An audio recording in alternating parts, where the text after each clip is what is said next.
The moment my grandson Ethan looked me in the eye on Christmas Eve and said, "You're useless," I thought nothing could hurt more than hearing those words from the little boy I had loved since the day he was born.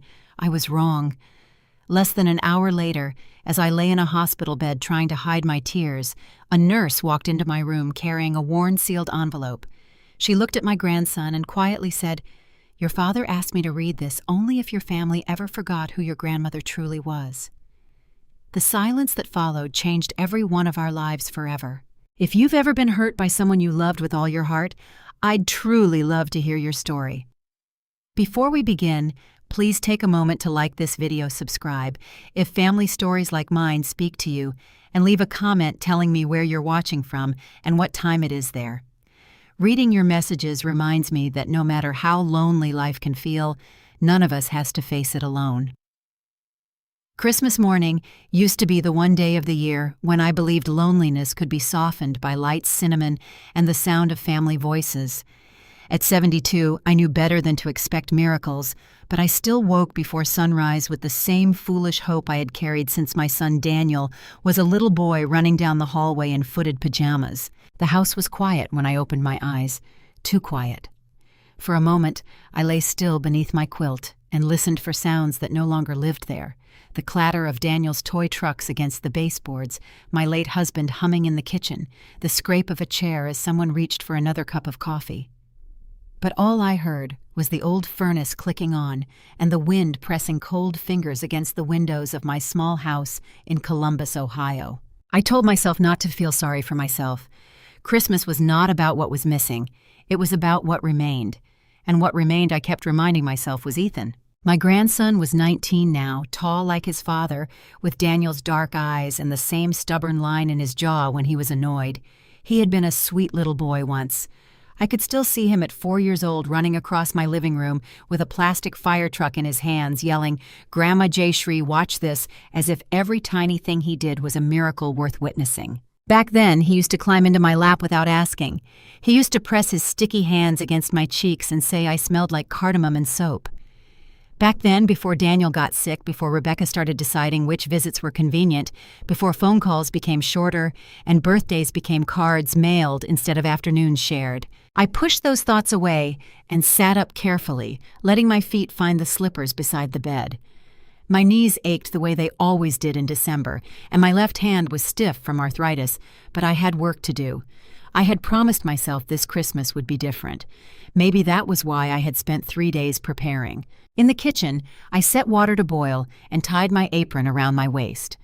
On the counter sat the tins of cookies I had baked the night before ginger molasses, for Daniel's memory sugar cookies shaped like stars for Ethan, and almond shortbread, because Rebecca had once mentioned years ago that she liked them with coffee. I had wrapped each tin in red ribbon, though my fingers had fumbled with the bows more than once. Beside the cookies were the gifts. Rebecca's was a soft cream scarf from a boutique downtown. I had stood in that store for nearly 40 minutes, trying to choose something elegant enough that she would not look at it with that polite, disappointed smile she sometimes wore around me. For Ethan, I bought a leather-bound journal and a gift card to the campus bookstore. I knew it was not exciting. 19-year-old boys did not dream of journals from their grandmothers. But Daniel had loved to write down measurements, ideas, little sketches of bridges and houses, and I thought maybe Ethan, studying engineering like his father once had, might feel some connection to that. There was another gift too smaller and wrapped in silver paper. It was Daniel's old watch. I had kept it in my dresser for 7 years, wrapped in a blue handkerchief.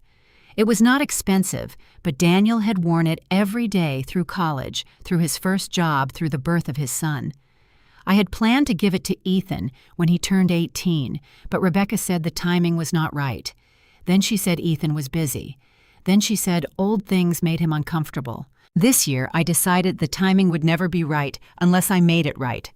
I placed the watch box gently into my purse, almost afraid of it. By 9 o'clock, the sun had risen pale and weak behind the clouds. Snow from the night before covered the roofs on my street, turning every house into a Christmas card. I dressed carefully in a deep green sweater Daniel had once said made me look fancy, brushed my gray hair back, added small pearl earrings, and looked at myself in the hallway mirror. "You are not going there to beg," I whispered to my reflection. "You are going there because you love them." Still, as I locked my front door and stepped into the cold, I felt that familiar pinch in my chest. The kind that came when you were invited somewhere but not exactly wanted. Rebecca lived almost an hour away in a beautiful neighborhood outside Dublin, where the houses had wide porches, perfect wreaths, and driveways cleared before breakfast. Daniel had bought that house when Ethan was 6. He had been so proud of it. I remembered standing in the empty living room with him, both of us surrounded by paint samples and cardboard boxes. "Mom," he had said, turning in a slow circle, "can you believe this Ethan's gonna grow up here?" I had smiled then, though my heart already knew Daniel was spending more than he should. Young families did that. They stretched, dreamed, promised themselves tomorrow would catch up. Tomorrow had not caught up before cancer did. I gripped the steering wheel a little tighter as I drove. By the time I reached Rebecca's house, several cars were already parked along the curb. Through the front windows, I could see warm light movement, a tall Christmas tree glittering in the corner. For a second, I let myself imagine Ethan opening the door, surprised and happy, maybe even embarrassed by how much he had missed me. Instead, Rebecca opened it. She looked beautiful as always. Her blonde hair was pulled into a smooth twist, her red sweater perfectly pressed, her smile polished enough for guests, but not warm enough for family. "Jayshree," she said, stepping back. "Merry Christmas. You made it. You made it." Not, "I'm glad you're here." Not, "Merry Christmas, Mom." Just, "You made it," as though my arrival were a mild inconvenience successfully completed. "Merry Christmas, Rebecca," I said, lifting the cookie tins. "I brought a few things." "Oh, you didn't have to do that," she said quickly, taking them from me before I had fully stepped inside. "We have so much dessert already." "I know," I said, trying to keep my voice light. "But Ethan used to love the star cookies." Rebecca's smile tightened. "He's not really into sweets anymore." The words were small, but they landed hard. Inside the house smelled of roasted turkey pine candles and expensive perfume. Voices came from the living room. I recognized Rebecca's sister Lauren and her husband. There were 2 neighbors I had met once before, and a young woman I assumed was Ethan's girlfriend. Everyone turned politely when I entered, and for a moment I became that uncomfortable thing at family gatherings, the person people knew they should greet warmly, but didn't quite know where to place. Then I saw Ethan. He stood near the fireplace wearing a navy sweater and holding a glass of soda. He was taller than I remembered, broader in the shoulders, his face sharper, now no longer a boy's face. For one aching second I saw Daniel at 19. My breath caught. "Merry Christmas, sweetheart," I said. Ethan glanced over. "Hey, Grandma." That was all. No hug, no step forward, no smile. Just, "Hey," Grandma said, in the same tone someone might use for a distant neighbor. I told myself he was young. Young people were awkward. Young people did not always know how to show affection, especially in front of girlfriends and relatives. I told myself anything that would keep the hurt from showing on my face. "It's good to see you," I said. "Yeah," he replied, already looking back toward the girl beside him. "You too." Rebecca called from the kitchen, asking if I could set my coat in the hallway closet, because the guest chairs were already full. I obeyed. That was what I did in that house. I obeyed small instructions and pretended they did not make me feel like a visitor in the life my son had built. For the next hour, I tried. I really did. I offered to help in the kitchen, but Rebecca said everything was handled. I complimented the tree, and Lauren told me Rebecca had hired a decorator that year. I asked Ethan about school, and he answered with short sentences. "Classes are fine, dorm's okay, engineering is hard, but whatever." When I mentioned that his father had once stayed up all night building a model bridge out of balsa wood, Ethan looked uncomfortable. "Mom told me Dad didn't really talk about that stuff much," he said. I blinked. "Your father talked about everything he loved." Rebecca, standing near the counter with a serving spoon in her hand, looked over quickly. "Well," she said, her voice smooth, "people remember things differently." I felt something shift in the room, though no one else seemed to notice. People remember things differently. It was the kind of sentence Rebecca used when she wanted to close a door without appearing rude. I had heard it before, when I tried to tell Ethan how Daniel cried the first time he held him. When I mentioned that Daniel had wanted Ethan to keep visiting me after he was gone. When I brought up anything that connected my grandson to the father he barely got to know. So I stopped talking. I stood near the kitchen island holding a glass of water, watching my family move around me like I was a piece of furniture no one wanted to bump into. But even then, I kept hoping. When dinner was called, I took the seat Rebecca pointed to near the far end of the table. Ethan sat several chairs away between his girlfriend and Lauren's husband. The table looked beautiful: gold chargers, folded napkins, candles flickering in crystal holders. Rebecca had made everything perfect, everything except the feeling. As people passed dishes and laughed over stories I was not part of, I smiled when appropriate. I said the turkey was delicious. I asked polite questions. I tried not to notice when Ethan laughed easily with everyone else, but grew stiff whenever I spoke. Then halfway through the meal, Rebecca raised her glass and thanked everyone for coming. Family is everything, she said, smiling around the table, especially at Christmas. I looked down at my plate. Family is everything. I wanted to believe that. More than anything, I wanted to believe that all the distance, all the unanswered calls, all the birthdays where I saw photos online instead of being invited could still be repaired. So when Ethan finally looked toward me, I smiled at him. He did not smile back. Instead, he looked away, jaw tight, as though my love itself embarrassed him. That was when I began to understand that something had been planted in his heart long before that Christmas morning. Something bitter, something I had not put there, and by the end of that night, it would finally come out. The first sign that the evening was going to break came so quietly that I almost missed it. Rebecca had just asked Lauren to pass the cranberry sauce, and Ethan's girlfriend, a soft-spoken girl named Madison, was telling everyone about a Christmas concert at her college. People were laughing politely, the candles were flickering silverware tapped against plates, and for a few minutes I tried to convince myself that I could survive the night by staying small. That had become my talent in Rebecca's house. Stay small, smile softly. Do not correct anyone. Do not mention Daniel too much. Do not ask Ethan why he stopped calling. Do not reach for affection that was not offered. I reached for my water glass just as Lauren's husband leaned across the table to ask Ethan about his first semester. Someone moved the gravy boat at the same time. My sleeve brushed the edge of my glass, and before I could catch it, the water tipped over. It was only water. A clear splash across the tablecloth, a thin stream running toward the gold charger in front of Madison, a few drops on Ethan's cuff. But the room reacted as if I had broken something precious. "Oh!" I gasped, grabbing my napkin. "I'm so sorry."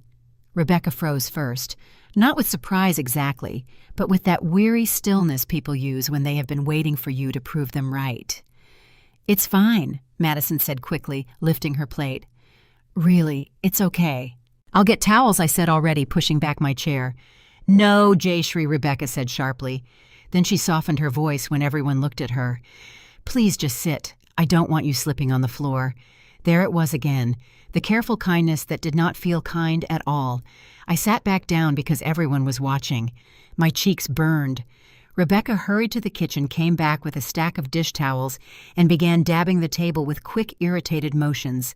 "I should have been more careful," I said. "It happens," Lauren murmured.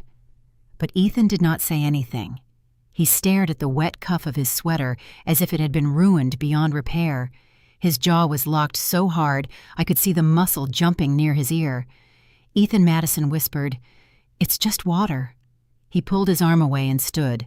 The chair legs scraped against the hardwood floor. The sound cut through the room. Every conversation stopped. "You always do this," he said. At first, I did not understand he was speaking to me. I looked up. "What, sweetheart?" His face tightened at the word sweetheart, as if even that offended him. "You always make everything about you," he said. "Every time you come here, something happens. You forget things, you drop things, you need help, you make everyone uncomfortable, and then everybody has to pretend it's fine." The room went so still I could hear the faint hiss of the candles. My fingers curled around the napkin in my lap. "Ethan, I didn't mean—" "That's the problem," he cut in. "You never mean to, but it still happens." Rebecca stood behind him near the kitchen doorway, holding the damp towels. She opened her mouth, and for one hopeful second I thought she would stop him. She did not. She only said, "Ethan, lower your voice. Not, don't speak to your grandmother that way. Not she made a mistake. Not she loves you. Just lower your voice. He looked at his mother, then back at me, and something crueler came into his eyes. Something that had been waiting there for a long time. "Maybe somebody needs to say it," he said, "because everyone else keeps treating you like some fragile little saint." I felt the blood drain from my face. Ethan Madison said more firmly, "Now stop." But he didn't stop. His humiliation had found a target, and that target was me. "You come in here with cookies nobody asked for," he said, pointing toward the counter where my red ribbon tin sat unopened. "You bring old stories about Dad like we're supposed to sit around and cry for you. You act like you're part of everything, but you're not. You don't know my life. You barely know me." The words struck one after another, but that last one pierced deepest because it was partly true. I barely knew him now. Not because I had stopped trying, but because every door had slowly been closed, every visit postponed, every call shortened by Rebecca's gentle explanations. Ethan is busy. Ethan has practice. Ethan needs space. Ethan gets sad when you talk about Daniel. I had accepted each excuse because I thought I was being respectful. Now my grandson stood before me as a stranger. "I wanted to know you," I said softly. He laughed once without humor. "Then maybe you should have tried harder." My eyes moved to Rebecca. She looked away. That was when the truth began to settle over me, colder than the snow outside. Ethan had not grown distant by accident. He had been taught a version of me, a version where I was needy, inconvenient, weak, a version where my love had been turned into interference. "I called," I said, though my voice trembled. "I sent cards. I came when I was invited." "Exactly," Ethan snapped. "Invited. You always wait around like someone owes you a place." The table blurred in front of me. I could feel everyone's discomfort, but no one moved to defend me. Lauren stared at her plate. Her husband cleared his throat and looked toward the window. Madison's eyes were wide with shock. Rebecca finally stepped forward. "Ethan, that's enough." But it was too late. Not because he had said too much, but because he had not yet said the one sentence that would split the night open. He looked at me, at my shaking hands, at my old green sweater, at the napkin twisted in my lap. And then he said it. "You're useless, Grandma." The room seemed to lose air. For a moment, I could not breathe. I heard the sentence, but some part of me refused to accept it had come from Ethan's mouth, from the same child whose fever I had cooled with wet cloths, from the boy I had rocked in my arms while Daniel slept exhausted on my sofa, from the grandson whose college application fee I had secretly paid when Rebecca said things were tight. Useless. I looked down at my hands. Old hands, yes. Stiff hands. Hands that dropped things now and sometimes forgot why they had opened a cabinet. But those hands had held my son through chemotherapy when he shook from nausea. Those hands had signed checks I never told anyone about. Those hands had packed school lunches for Ethan when Daniel was too sick and Rebecca was too overwhelmed. Those hands had prayed over every member of that family. But none of that mattered if the people at that table had chosen not to remember. I pushed back my chair slowly.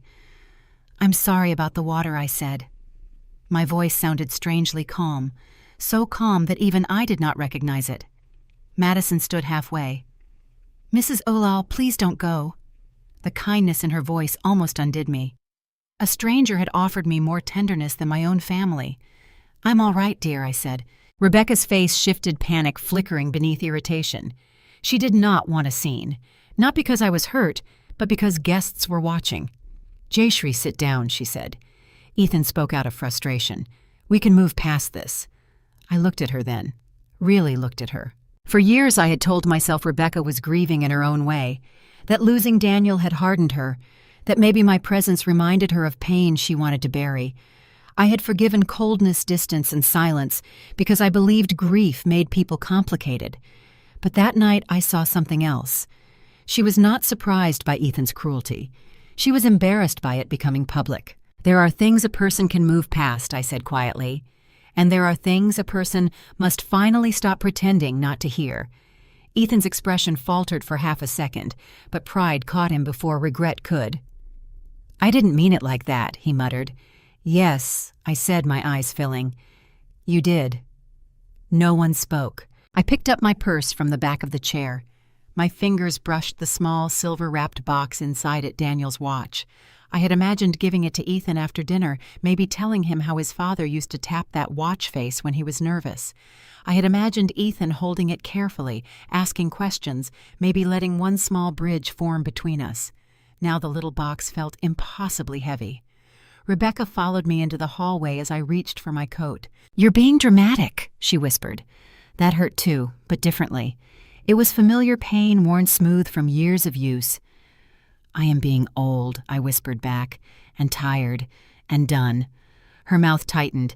"You can't drive upset in this weather." "I drove here unwanted," I said. "I can drive home unwanted." For once she had no answer. I put on my coat slowly. My hands were shaking so badly I struggled with the buttons. Behind me I heard Ethan say something low to Madison, and then her chair scraped back. "You should apologize," Madison said. "I didn't ask you," he snapped. That was the last thing I heard before I opened the front door. Cold air rushed into the hallway. Snow glittered under the porch light.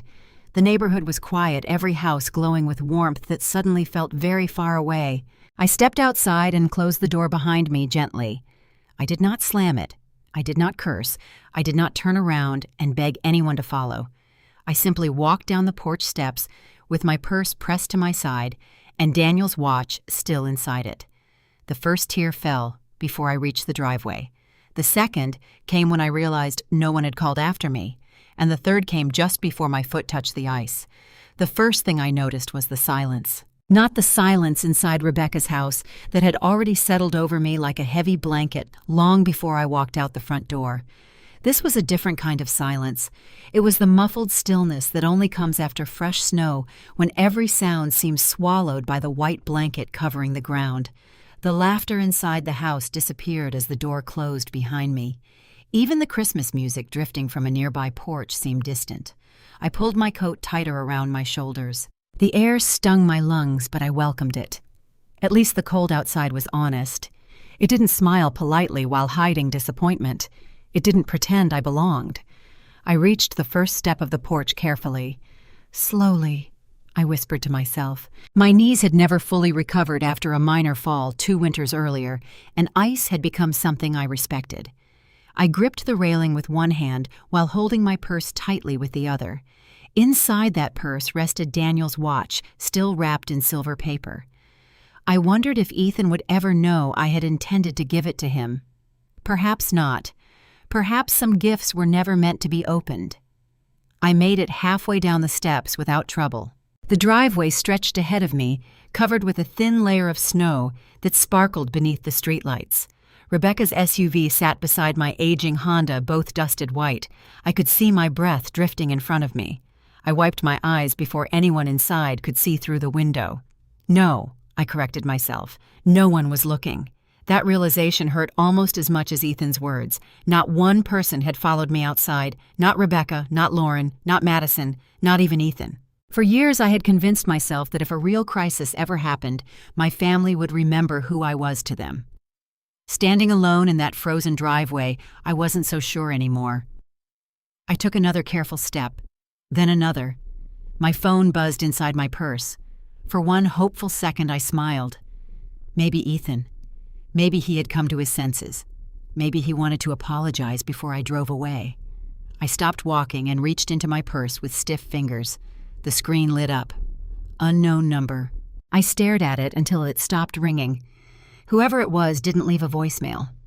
I slipped the phone back into my purse and sighed. "It's all right," I told myself. "You've survived harder things than this." I had survived losing my husband after 43 years of marriage. I had survived watching Daniel fight cancer. I had survived planning my own son's funeral. Surely I could survive a cruel sentence spoken by a frightened 19-year-old.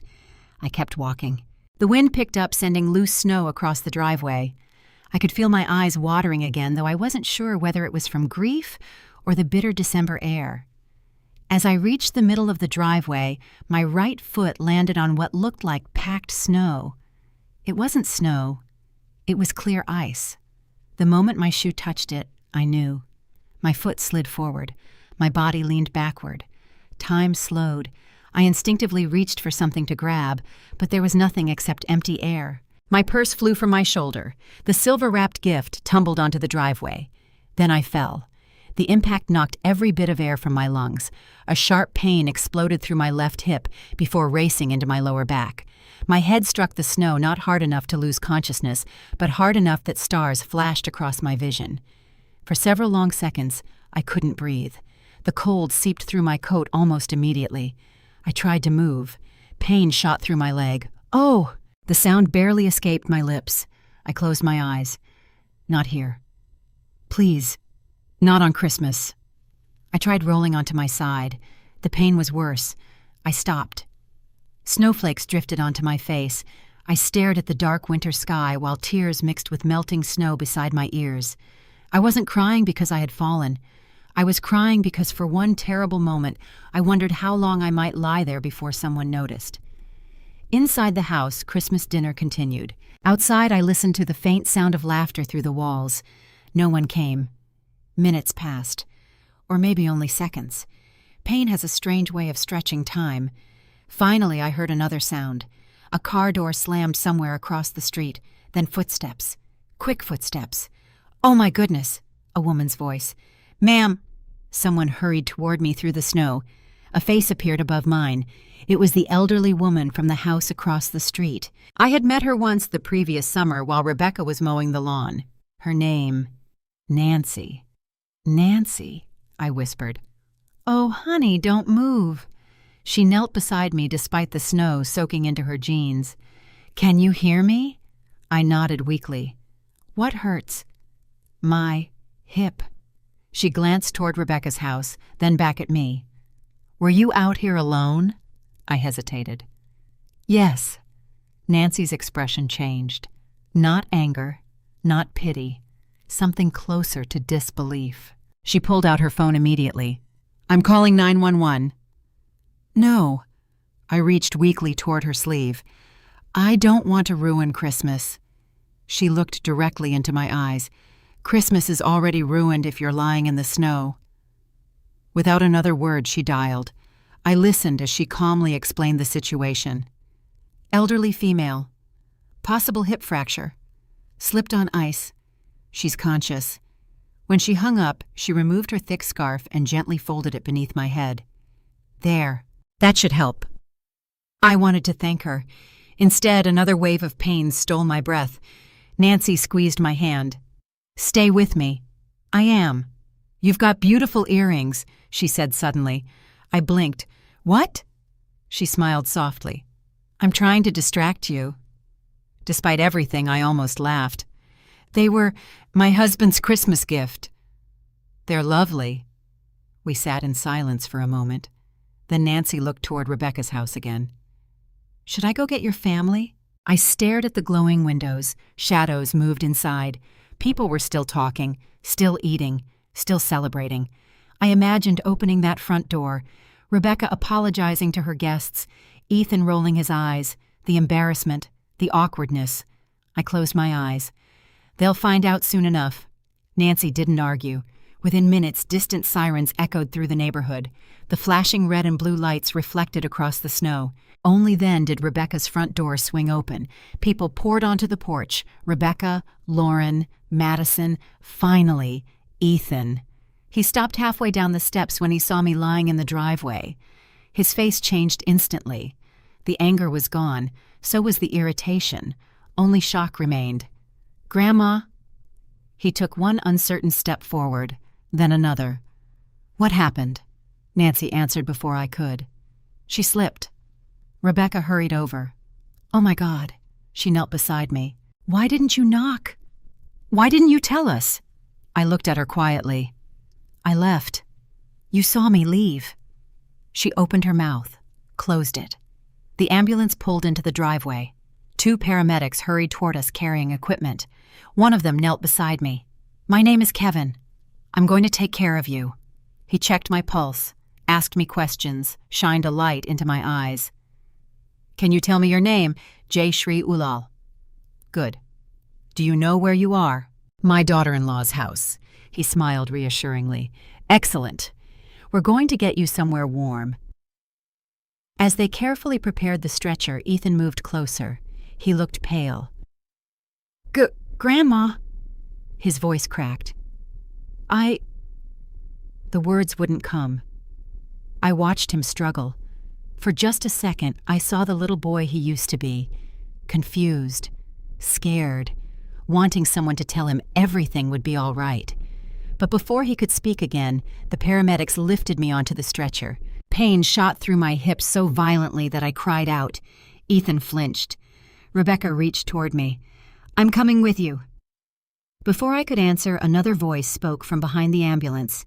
Clear, calm, female. "Jayshree Ullal." Everyone turned. A woman in navy blue hospital scrubs had just stepped out of another vehicle in the driveway. She had kind eyes silver beginning to thread through her dark hair and a hospital identification badge clipped to her jacket. She stared at me for several seconds. Then her expression slowly changed from professional concern to unmistakable recognition. "My goodness," she whispered. "It really is you." I searched her face. "I'm sorry. I don't—" She smiled gently. "You probably don't remember me. But I'll never forget your son." My heart stopped. She stepped closer. "I was one of Daniel Carter's oncology nurses." The world seemed to stand perfectly still. Rebecca's face lost all color. Ethan frowned in confusion. I felt my fingers tighten around the blanket covering me. The nurse looked from me to Ethan, and finally to Rebecca. Then she quietly said the words that would change everything. "I've been hoping for years that I'd find your family." The cold no longer bothered me, neither did the throbbing pain in my hip. As the paramedics rolled my stretcher toward the ambulance, my entire attention was fixed on the woman standing beside it. She looked familiar in the strange way certain faces do, faces attached to memories buried beneath years of grief. She stepped closer, keeping a respectful distance. "My name is Grace Bennett," she said gently. The name settled somewhere deep inside me. Grace. Then I remembered. A quiet nurse with kind hazel eyes who always tucked Daniel's blankets around his feet because he was constantly cold during chemotherapy. A woman who never rushed him. A woman who laughed at his terrible jokes even when everyone else was too exhausted. "Oh," I whispered. "Grace." Her smile trembled. "You remember. I remember kindness." She blinked rapidly, and for a moment I thought she might cry. The paramedic looked between us. "Do you know each other?" Grace nodded. "I took care of her son during the last 6 months of his treatment." Silence spread across the driveway again. Ethan stood only a few feet away, staring at Grace with confusion written across his face. "My dad?" he asked. Grace turned toward him. "You must be Ethan." He nodded slowly. "You've grown so much." "I haven't seen you since you were 12. Rebecca's shoulders stiffened. "Grace," she interrupted politely, "this probably isn't the best time." Grace looked at her calmly. "No," she answered. "I think it may be exactly the right time." Rebecca's smile disappeared. The ambulance doors opened behind me. One of the paramedics leaned closer. "We should get moving, Mrs. Ullal." Grace nodded. "I'll meet you at the hospital." Something in her voice made me look at her more carefully. There was purpose there, not simple concern. Purpose. As they lifted the stretcher into the ambulance, Ethan suddenly stepped forward. "Can I ride with her?" Rebecca answered before anyone else could. "I'll go." But Ethan didn't look at his mother. He looked only at me. For the first time that evening, I saw uncertainty replacing anger. "I'm asking Grandma." The word Grandma sounded different now, smaller, less certain. I managed a faint smile. "It's all right. Ride with your mother." He lowered his eyes. The ambulance doors closed. The sirens remained off as we drove through the quiet streets toward Riverside Methodist Hospital. Christmas lights blurred past the windows, red and green reflections dancing across the glass. The paramedic sitting beside me adjusted my blanket. "Pain level 7. We'll help with that." A few minutes later, the medication began working. Not enough to erase the pain, just enough to dull its sharpest edges. I closed my eyes. Every time I tried to sleep, Ethan's voice returned. "You're useless." I had been called many things during my life. Too quiet, Too emotional, too forgiving, too old-fashioned, but never useless, not even during the hardest years. When my husband suffered his first heart attack, I managed every doctor's appointment. When Daniel fought cancer, I learned medical terms I had never expected to understand. I organized medications, insurance paperwork, late-night emergency visits, hospital meals, laundry, mortgage payments, school pickups for Ethan. I had kept everyone standing. Now the child I helped raise believed I had never done anything at all. Perhaps that was the cruelest part. Not hatred, erasure. By the time we reached the emergency entrance, snow had begun falling again. Everything happened quickly after that.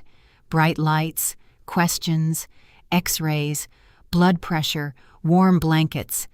A young resident explained that my hip was badly bruised, but thankfully not fractured. "You've been fortunate," he said. "You'll need physical therapy and several weeks of limited movement." Fortunate. It was an interesting choice of words. I thanked him anyway. After what felt like hours, I was moved into a quiet observation room. The hallway outside was unusually peaceful because so many staff members were covering holiday shifts. Someone adjusted my IV. Someone else brought warm tea. For the first time all evening, I was completely alone. I stared at the ceiling. Daniel had died in this hospital. Not this room, not this floor, but somewhere within these walls. I wondered whether memories ever left buildings. A soft knock interrupted my thoughts. Grace stepped inside. She had changed into a clean navy cardigan over her scrubs. In her hands, she carried a medium-sized brown envelope. Old, thick. Its edges were worn with age. She closed the door behind her. "How are you feeling?" "I've been better." She smiled sadly. "So have I." For several moments, neither of us spoke. Then she sat beside my bed. "I've thought about you many times over the years." "So have I." "You were wonderful to Daniel." My throat tightened. He made it easy. Grace laughed softly. "No, he really didn't." Despite everything, I smiled. "You're right. He could be incredibly stubborn. He argued with every doctor. He negotiated chemotherapy schedules like business contracts. He even tried to convince us he could go back to work halfway through treatment." I laughed quietly. That sounds exactly like him. For a little while, we simply remembered him. Not the sickness, the man, the father, the son, the engineer who carried graph paper everywhere, the terrible singer who somehow believed he sounded like Frank Sinatra, the man who cried openly the day Ethan was born because he couldn't believe someone so tiny belonged to him. Grace listened as I told stories. Then she grew serious. "There was something Daniel asked me to do." I looked at her. He knew the end was coming. I think we both knew. He spent one afternoon writing for nearly 3 hours. She gently placed the brown envelope across her lap. When he finished, he sealed this. My heart skipped. He told me, her voice slowed, that if his family ever forgot what you had sacrificed. She rested her hand on the envelope. I was to make sure the truth reached Ethan. The room became impossibly still. I stared at the envelope. "I've never seen that before." "I know. He never wanted you to." I frowned. "Why? Because he knew you'd stop him." She was right. I would have. Daniel had always thanked me too much. Every hospital bill I quietly paid became an argument. Every grocery delivery I arranged became a lecture about letting him repay me. Every sacrifice embarrassed him because he believed parents should stop rescuing their children once they became adults. He never understood. Parents don't stop. Not the good ones. They simply become quieter about it. Grace continued. "Daniel made me promise. I asked him why he wasn't giving it directly to Ethan. He said Ethan was still too young." She paused. "Then I asked why he wasn't giving it to Rebecca." Grace's expression changed. A sadness crossed her face. He became very quiet. "What did he say?" She looked directly into my eyes. He said, "If something happens to me, my mother will disappear from Ethan's life, one small piece at a time." I felt the air leave my lungs. Daniel had known. Not everything, but enough. Enough to worry. Enough to leave instructions. Grace nodded slowly. He wasn't accusing anyone. He just had a feeling. I told him he was probably worrying too much. She lowered her eyes. I wish I'd been right. I couldn't speak. Years of unanswered phone calls, canceled visits, forgotten birthdays. Every tiny disappointment suddenly rearranged itself into something much larger. Not coincidence. A pattern. Grace reached into the envelope and carefully removed another smaller white envelope. Across the front, written in Daniel's familiar handwriting, were 6 words. For Ethan, when he's ready. My vision blurred instantly. I'd know that handwriting anywhere. The same handwriting that once filled lunchbox notes, birthday cards, engineering notebooks, Christmas gift tags. I reached out with trembling fingers but stopped before touching it. I can't, Grace nodded. You shouldn't. It's his. She placed it gently back inside the larger envelope. I've kept this in the hospital's secure records department all these years.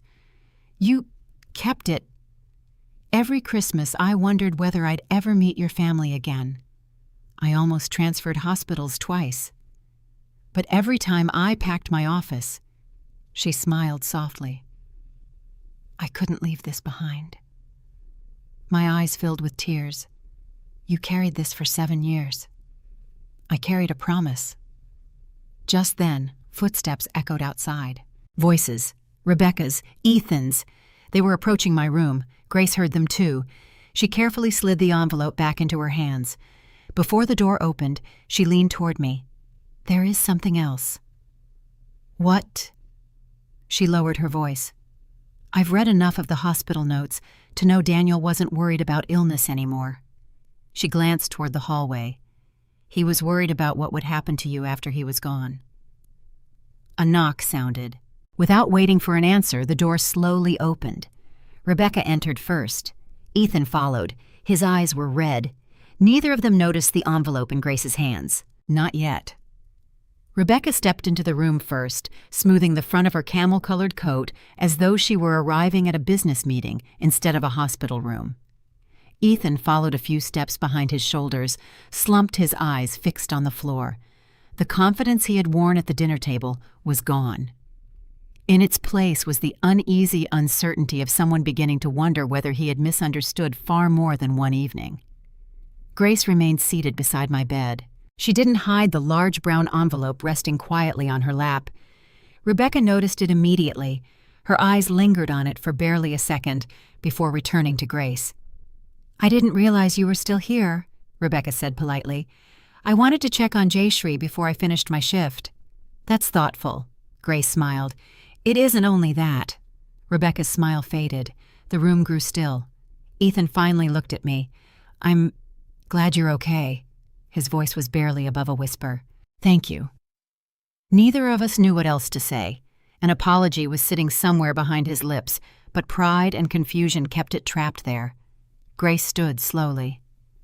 I'm glad both of you came. Rebecca folded her arms. We wouldn't leave family alone on Christmas. The sentence sounded beautiful. If someone had heard only those words, they might have imagined years of warmth and devotion.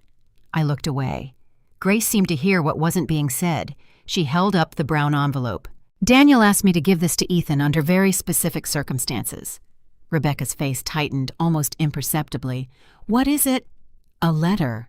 Rebecca gave a small laugh. A letter from Daniel. Silence. Complete silence. Even the monitor beside my bed seemed louder. Rebecca stared at the envelope as though it had suddenly become dangerous. I've never heard about any letter. I know. Daniel never mentioned it. He asked me not to. Grace's voice remained calm. Rebecca shook her head. I'm sure whatever Daniel wrote years ago isn't necessary now. Grace looked directly into her eyes. It became necessary tonight. Ethan frowned. What do you mean? Grace turned toward him. Your father gave me very clear instructions. He asked that this letter only be read if the day ever came when you stopped seeing your grandmother for who she truly is. Ethan swallowed. His eyes slowly drifted toward me, then back to Grace. Rebecca stepped forward. I appreciate what you're trying to do, but Ethan's had an emotional night. I don't think this is the time. Grace didn't move. Actually, she answered quietly, I think this is exactly the time your father intended. Rebecca's expression hardened. I don't think bringing up old memories will help anyone heal. Grace tilted her head slightly. Are you afraid of memories? I'm afraid of reopening wounds. No. Grace's voice remained gentle. I don't think that's what you're afraid of. Rebecca blinked. I beg your pardon. I think you're afraid of what Daniel chose to remember. For the first time since entering the room, Rebecca completely lost her composure. That's unfair. Is it? I loved my husband. I never questioned that. Then why are you talking to me like this? Grace took a slow breath. Because during Daniel's final weeks, she paused. He worried much more about his mother than he worried about himself. Rebecca's face lost color. Ethan, she said quickly, your grandmother needs to rest. Let's come back tomorrow. But Ethan didn't move. No. Rebecca turned. What? I want to hear it. There'll be time later. No. His voice grew firmer. I want to hear Dad's letter. Rebecca looked at me, almost pleading. Jayshree. I met her eyes. For years I had accepted every request she made. Don't call this week. Don't stop by unexpectedly. Don't confuse Ethan. Don't bring up Daniel. Don't make things difficult. Tonight, I found I had nothing left to give. I think, I said quietly, Daniel deserves to be heard. Rebecca closed her eyes briefly. When she opened them again, she looked at Grace. Fine. But whatever this is, she pointed toward the envelope, it doesn't change what happened tonight. Grace nodded. No, it doesn't. It simply explains how tonight became possible. Those words settled heavily over the room. Ethan slowly pulled a chair closer to my bed. For the first time in years, he sat beside me without checking his phone, without looking distracted, without acting like he had somewhere else to be. His hands rested on his knees. They were shaking. I don't understand, he admitted. Grace sat again. There are some things about your father you probably never knew. I know plenty. Grace smiled sadly. I thought I knew plenty too. Then cancer taught me otherwise. Nobody spoke. She carefully untied the faded string around the envelope. Even the sound of paper sliding against paper seemed unusually loud. Rebecca took one nervous step forward. Wait. Grace stopped. What is it? Rebecca hesitated. She looked at Ethan. Maybe we should discuss this privately first. Ethan stared at his mother. Why? Because grief affects memory, Grace quietly replied before Rebecca could continue. Memory wasn't failing when Daniel wrote this. He knew exactly what he wanted. Rebecca pressed her lips together. I don't think it's appropriate. Grace looked at her kindly. I've spent 7 years wondering if I'd ever need to open this. I don't intend to ignore his final request. Rebecca suddenly turned toward me. Jayshree, I'm sorry Ethan was rude. I really am. But this doesn't have to become something bigger. I watched her carefully. There it was again. Not concern. Control. She wasn't trying to comfort me. She was trying to stop something she clearly feared. Grace noticed it too. Rebecca. Yes. Can I ask you a question? Rebecca nodded cautiously. Did Ethan ever know that his grandmother paid part of Daniel's medical bills? Rebecca froze.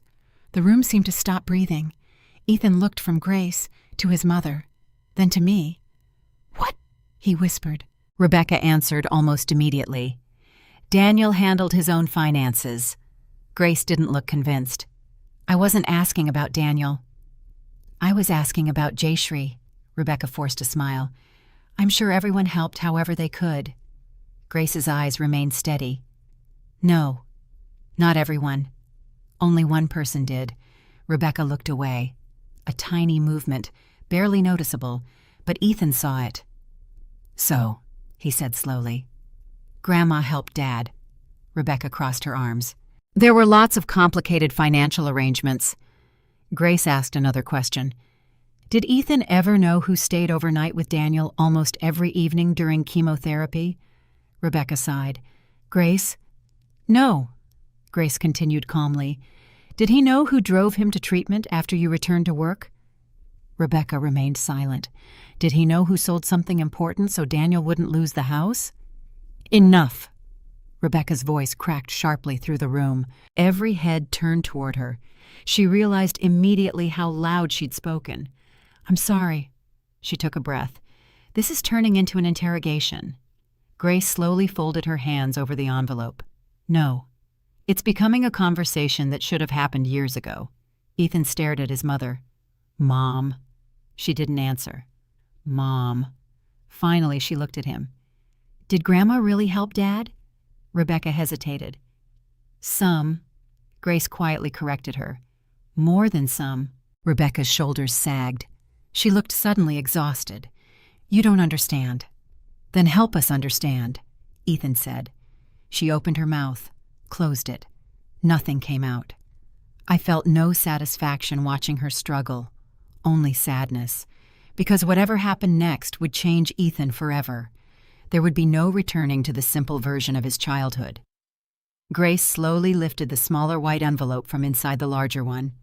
Its edges were slightly yellow with age. The handwriting across the front was unmistakably Daniel's. For my son, Ethan. Ethan's breath caught. My dad wrote that. Grace nodded.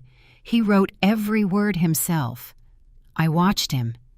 Ethan reached toward the envelope instinctively, then stopped. His fingers hovered in the air. What if, his voice broke, what if I don't like what's inside? Grace smiled with heartbreaking gentleness. I don't think your father wrote it to make you comfortable. I think he wrote it. She looked briefly toward me, because he wanted you to know who loved you long after he was gone. No one spoke. Rebecca slowly sank into the chair near the window. She looked smaller somehow, as though years of carefully maintained certainty were beginning to crack. Grace carefully broke the seal. The sound was barely audible. Yet to everyone in that room, it sounded like the opening of a door that had been locked for 7 long years. No one moved. The room seemed to shrink until there was nothing left except the envelope in Grace's hands. Even the steady beeping of the heart monitor faded into the background. Grace unfolded the first page carefully.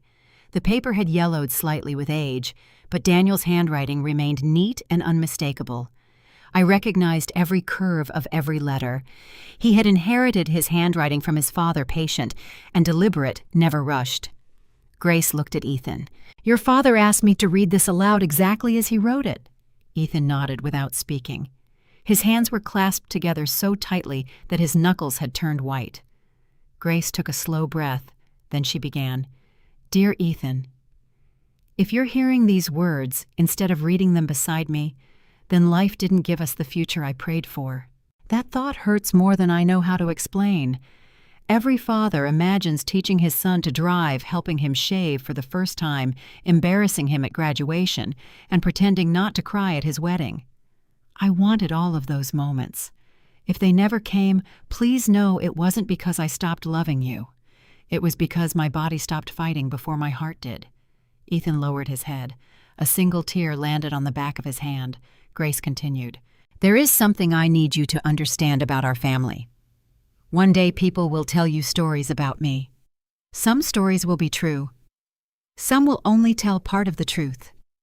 But there is one person whose love for you has never depended on being recognized. Your grandmother. I closed my eyes. Daniel. Even after all these years, hearing his words felt like hearing his voice. Grace's own eyes had begun to glisten, but she never lost her place. If you ever think your grandmother asks for too much, please remember that she spent years giving everything she had while asking almost nothing in return. When I became sick, she never once asked whether she could afford to help me. She simply helped. Ethan slowly looked toward me. Confusion had replaced certainty. He frowned. What does he mean? Grace didn't answer. She simply kept reading. You probably won't remember this because you were only 11, but there came a time when I thought we were going to lose the house. The medical bills were arriving faster than I could pay them. Insurance covered a lot. It didn't cover enough. Rebecca's breathing became noticeably heavier. I heard it. So did Ethan. Grace continued. I didn't tell you because children shouldn't carry adult fears.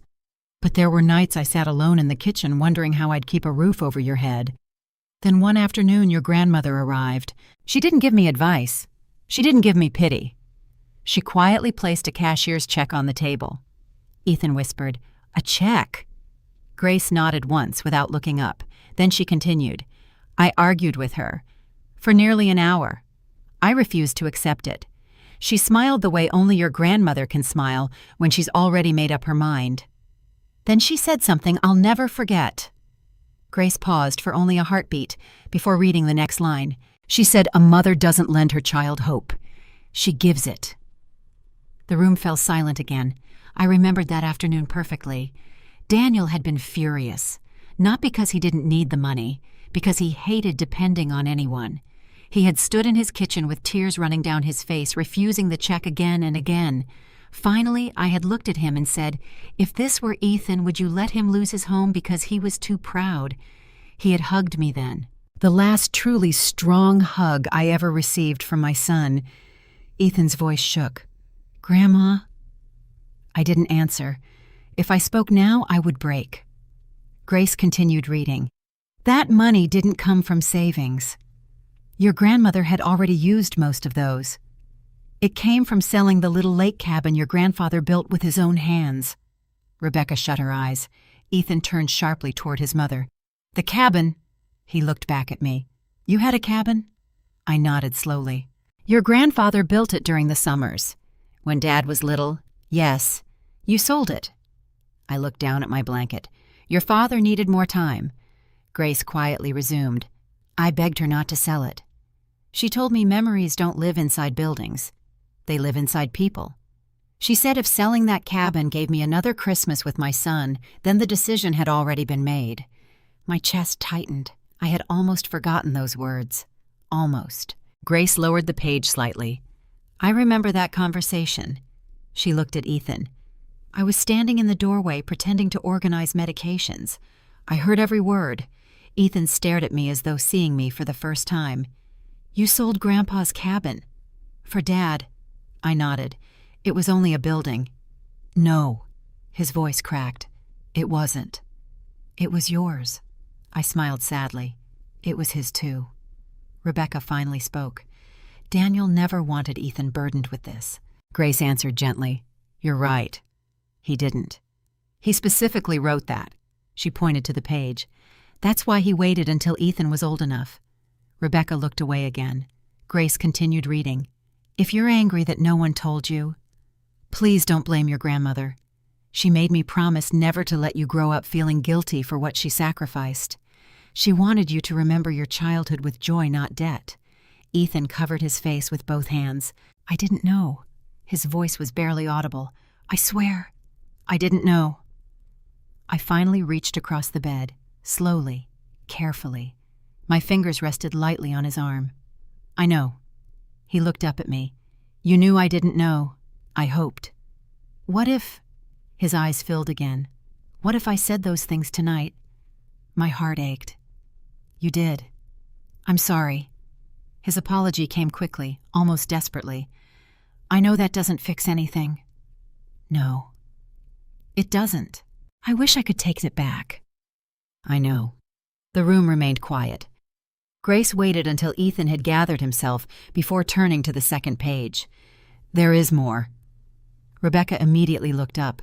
Her face had become noticeably paler. "Grace." Her voice sounded strained. "Maybe that's enough for tonight." Grace studied her. "Why, Ethan's already upset." Grace nodded thoughtfully. "He is. But this letter isn't finished." Rebecca stood. "I don't think continuing is healthy." Ethan turned toward his mother. "No." "I'm hearing all of it." Rebecca stepped closer. "Please." He frowned. "Why are you trying so hard to stop this?" She didn't answer. Instead, she looked at Grace. "I think Daniel wrote this while he was heavily medicated." Grace's expression changed. For the first time that evening, disappointment appeared on her face. "I was there," she spoke quietly. "He wrote it over 3 afternoons. He revised it. He asked for fresh paper because he made spelling mistakes. He was completely clear." Rebecca swallowed. Grace continued. "And before he sealed it, He looked directly at me. She paused. He said, "If my son ever thinks my mother was anything less than extraordinary—" Grace's eyes shifted toward Ethan. "Promise me he'll hear the whole truth." Ethan whispered, "I want the whole truth." Grace slowly lifted the second page. "I should warn you." She looked first at Ethan, then at Rebecca. "The next part isn't about your grandmother's sacrifices. It's about something your father believed would happen after he was gone." Rebecca's hands began to tremble. For the first time that night, fear replaced every other emotion on her face. No one spoke. The room had become so quiet that I could hear the soft hum of the heating vent above the window. Grace held the second page carefully, as though the paper itself deserved respect. Rebecca remained standing near the foot of my bed. Her hands were clasped so tightly that her wedding ring had left a deep mark on her finger. Ethan noticed. "Mom." She didn't answer. His eyes narrowed. "Why are you scared?" "I'm not scared." "You are." "I'm just tired." Grace looked at both of them before lowering her eyes to the page. "I'm going to continue." Rebecca inhaled sharply. "Please."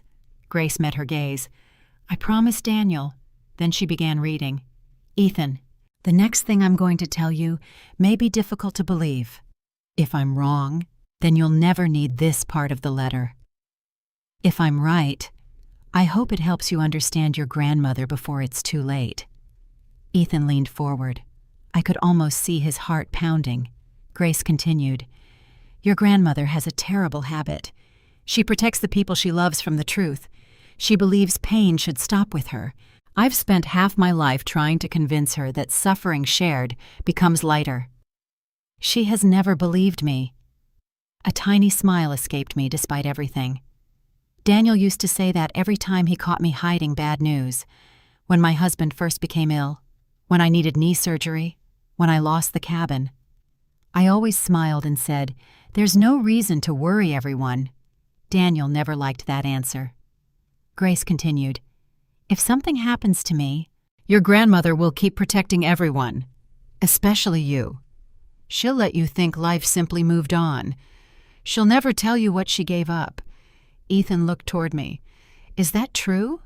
I nodded faintly. "I didn't want your childhood filled with grown-up worries." "You should have told me. You were a little boy." "I could have known later. I hoped one day your father would tell you himself." The sentence broke my heart the moment it left my mouth. "Because Daniel never got that chance." Grace continued, "There is something else you deserve to know. The day I bought the house you grew up in, I didn't actually have enough money. The bank had already refused another extension. Without help, we would have lost everything." Rebecca slowly lowered herself into the chair again. She stared at the floor. Grace turned another fraction of the page. "Your grandmother came to me with documents I had never seen before. She had quietly withdrawn nearly every dollar from her retirement account. Money she and your grandfather had saved for nearly 40 years. She placed the paperwork on my kitchen table. Then she said, 'You have a little boy who deserves to grow up believing home is forever.'" Ethan's mouth slowly fell open. He looked at me as though trying to reconcile two completely different versions of his grandmother. "You," his voice barely worked, "you used your retirement." I smiled gently. "I had enough." "No," he shook his head. "No, you didn't." I didn't answer, because he was right. I hadn't. After helping Daniel, I had quietly postponed replacing my old car. I canceled vacations. I delayed medical treatments. I learned to stretch every dollar. Not once had I regretted it. Grace looked up. "I remember Daniel crying after that conversation." Ethan blinked. "My dad cried." Grace nodded. "For almost 20 minutes.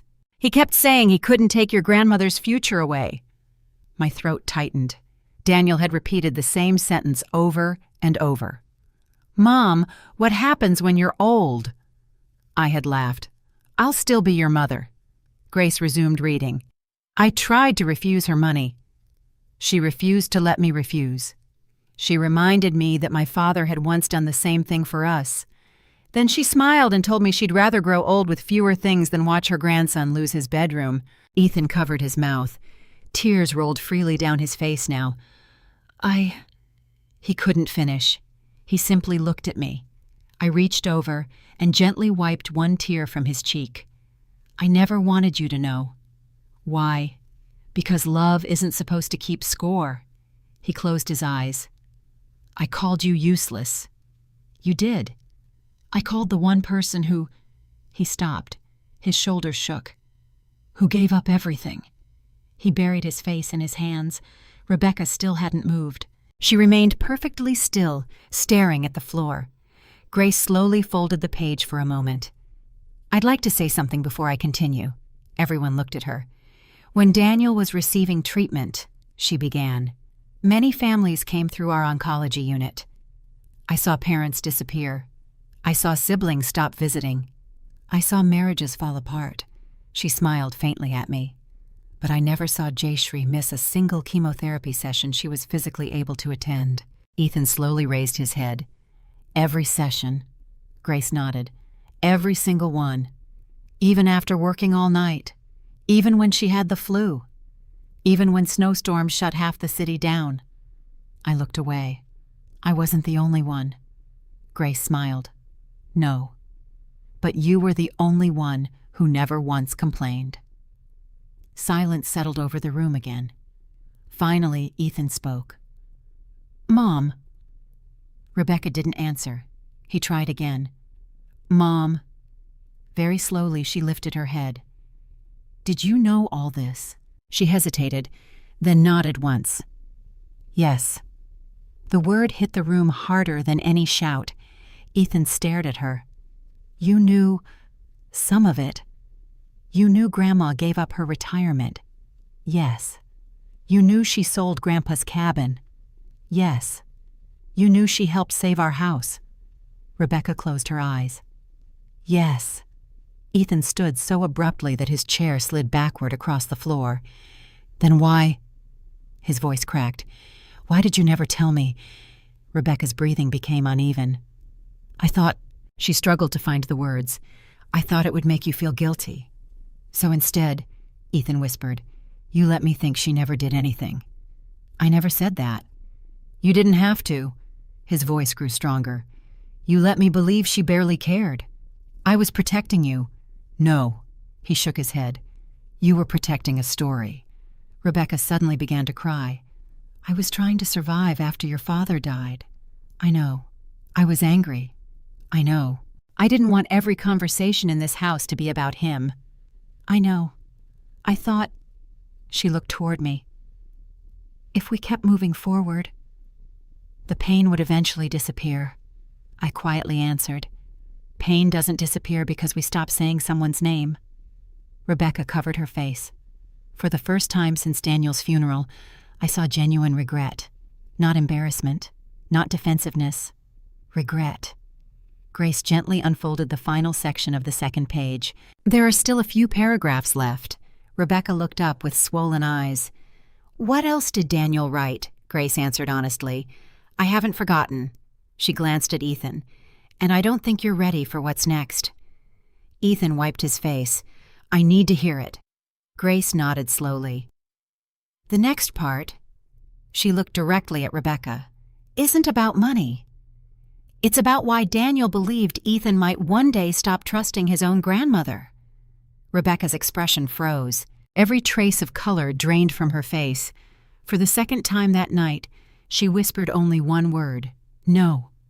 Rebecca's whispered no hung in the room longer than anyone expected. It wasn't loud, it wasn't dramatic, but it carried the unmistakable sound of someone who already knew what was coming. Ethan heard it too. He slowly turned toward his mother. Why did you say that? Rebecca wiped at her eyes. I didn't. You did. You imagined it. No. His voice was calm now, almost frighteningly calm. I heard you.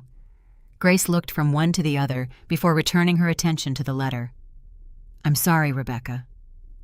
I gave Daniel my word. Rebecca stood again. This isn't fair. Grace tilted her head gently. What part isn't fair? He's gone. He isn't here to explain what he meant. Grace nodded. You're right. He isn't.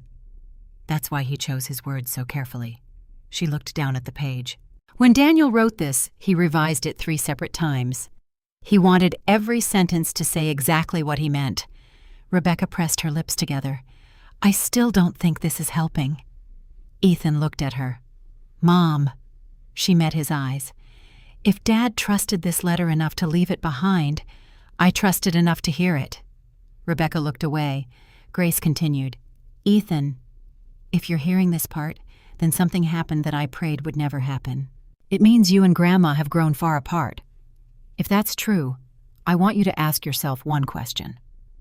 Who benefited from that distance? The words landed heavily.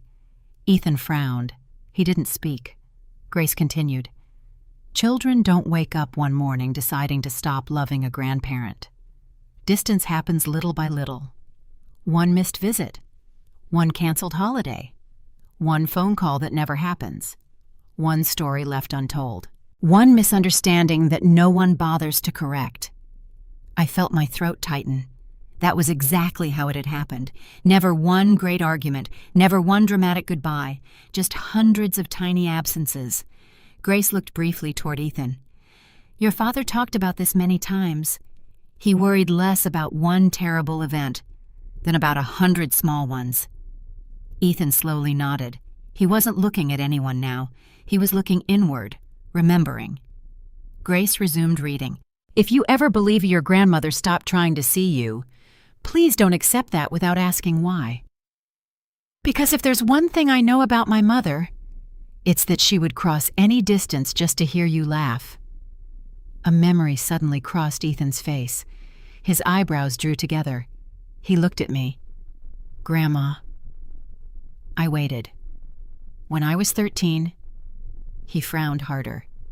You were supposed to come to my middle school science fair. Right. Yes. I waited. I remember. You never came. My chest tightened.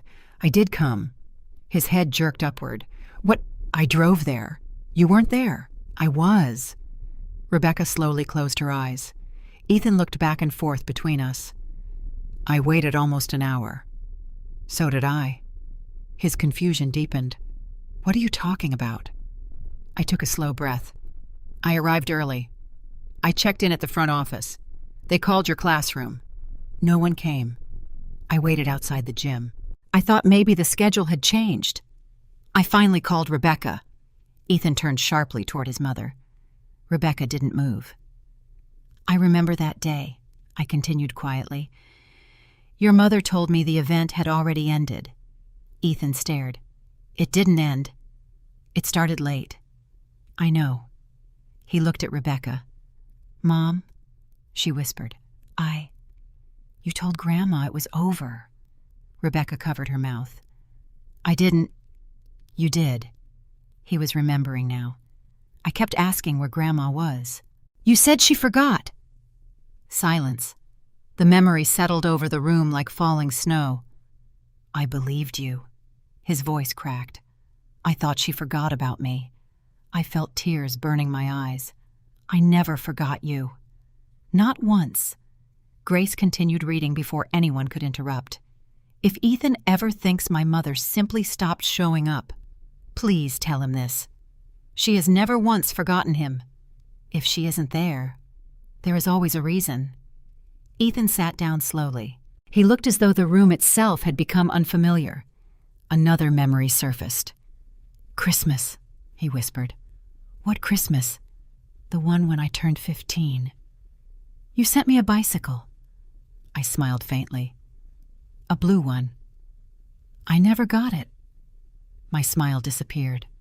What? You gave me a card with $50. You said that was the gift. I stared at him. I bought you a bicycle. Rebecca inhaled sharply. Ethan looked toward her again. Mom. Rebecca didn't answer. I never saw a bicycle. I slowly shook my head. I delivered it myself. It was in your garage. I remember because I helped the man unload it. Ethan looked completely bewildered. I thought Grandpa Rick bought me that bike. Rebecca's face drained of color. She whispered, I can explain. Ethan laughed once. It wasn't amusement. It was disbelief. Can you? Grace quietly folded one corner of the letter. There are more examples. Rebecca looked up sharply. No. Grace met her eyes. Daniel knew. The words echoed through the room. He noticed visits becoming less frequent. He noticed Ethan repeating things that sounded unlike him. He noticed tension growing where there had once been affection. Rebecca's shoulders sagged. I was overwhelmed. I know. I was grieving. I know. I was trying to hold everything together. Grace's voice remained compassionate. But grief explains many things. It doesn't explain rewriting someone's place in a child's heart. Rebecca finally broke. Tears streamed down her face. I never meant for this to happen. Ethan looked at her for a long time. Then he asked the question none of us expected. Did you hate Grandma? Rebecca looked horrified. No. Then why? She searched desperately for words. I hated feeling like Daniel always listened to her. I hated feeling like I came second. I hated that every time something went wrong, she fixed it. The confession stunned the room. I never wanted your father to choose between us, I whispered. I know, Rebecca cried harder, but every time he thanked you, I felt smaller. I know that isn't your fault. I know. Grace nodded sadly. Jealousy rarely begins with hatred. It usually begins with insecurity. Rebecca lowered her head. I didn't wake up one day planning to keep Ethan away. It happened little by little. I stopped one visit, then another. I told myself it was easier. I told myself we'd make it up later. There was always a later. She looked at me. Until there wasn't. My heart hurt for her, not because what she had done was small, but because I could finally see how years of grief had twisted into something neither of us had intended. Ethan stood once more. He walked slowly to my bedside. Then for the first time in nearly 8 years, he knelt beside me. His voice shook. Grandma. I looked into Daniel's eyes, staring back at me through his son's face. I don't know how many memories are real anymore. I gently touched his hair. We'll figure them out. Together. He took my hand in both of his. I believed I stopped loving you. A tear rolled down his cheek. But now, I think, he whispered, someone kept moving us farther apart until I couldn't even see what I'd lost. Before I could answer, Grace unfolded the final page. She looked at Ethan with quiet sorrow. There is one last part. She swallowed. And it's the hardest thing your father ever asked me to read. No one spoke after Grace's words. The final page rested in her hands like something fragile enough to fall apart if held too tightly. Outside the hospital window, snow drifted lazily beneath the parking lot lights. Christmas Day had quietly become Christmas night. Inside room 418 time seemed to stand still. Grace looked at Ethan before she began. I want you to remember something. He nodded weakly. Your father wrote these words because he loved every one of you. She glanced toward Rebecca. None of this was written to punish anyone. It was written because he hoped there would still be time to heal. Rebecca lowered her head. I understand. Grace unfolded the last sheet. The paper crackled softly. Then Daniel's voice returned to us once again. Ethan, if you've reached this page, then you've already learned how much your grandmother quietly sacrificed for us. But there is one thing I need to ask of you. Don't spend the rest of your life trying to repay her. You never could. Instead, see her. Grace paused.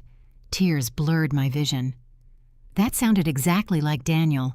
He had never measured love in money, only in presence. Grace continued. Growing old is a strange thing. One day people stop asking what you dream about. They begin asking what you can still do. Your grandmother will eventually walk more slowly. She may forget little things. She may need help opening jars. Please never mistake needing help for becoming less valuable. Ethan quietly began crying again. He didn't wipe away the tears this time. He simply let them fall. Grace read on. When I was 8 years old, I broke my bicycle chain.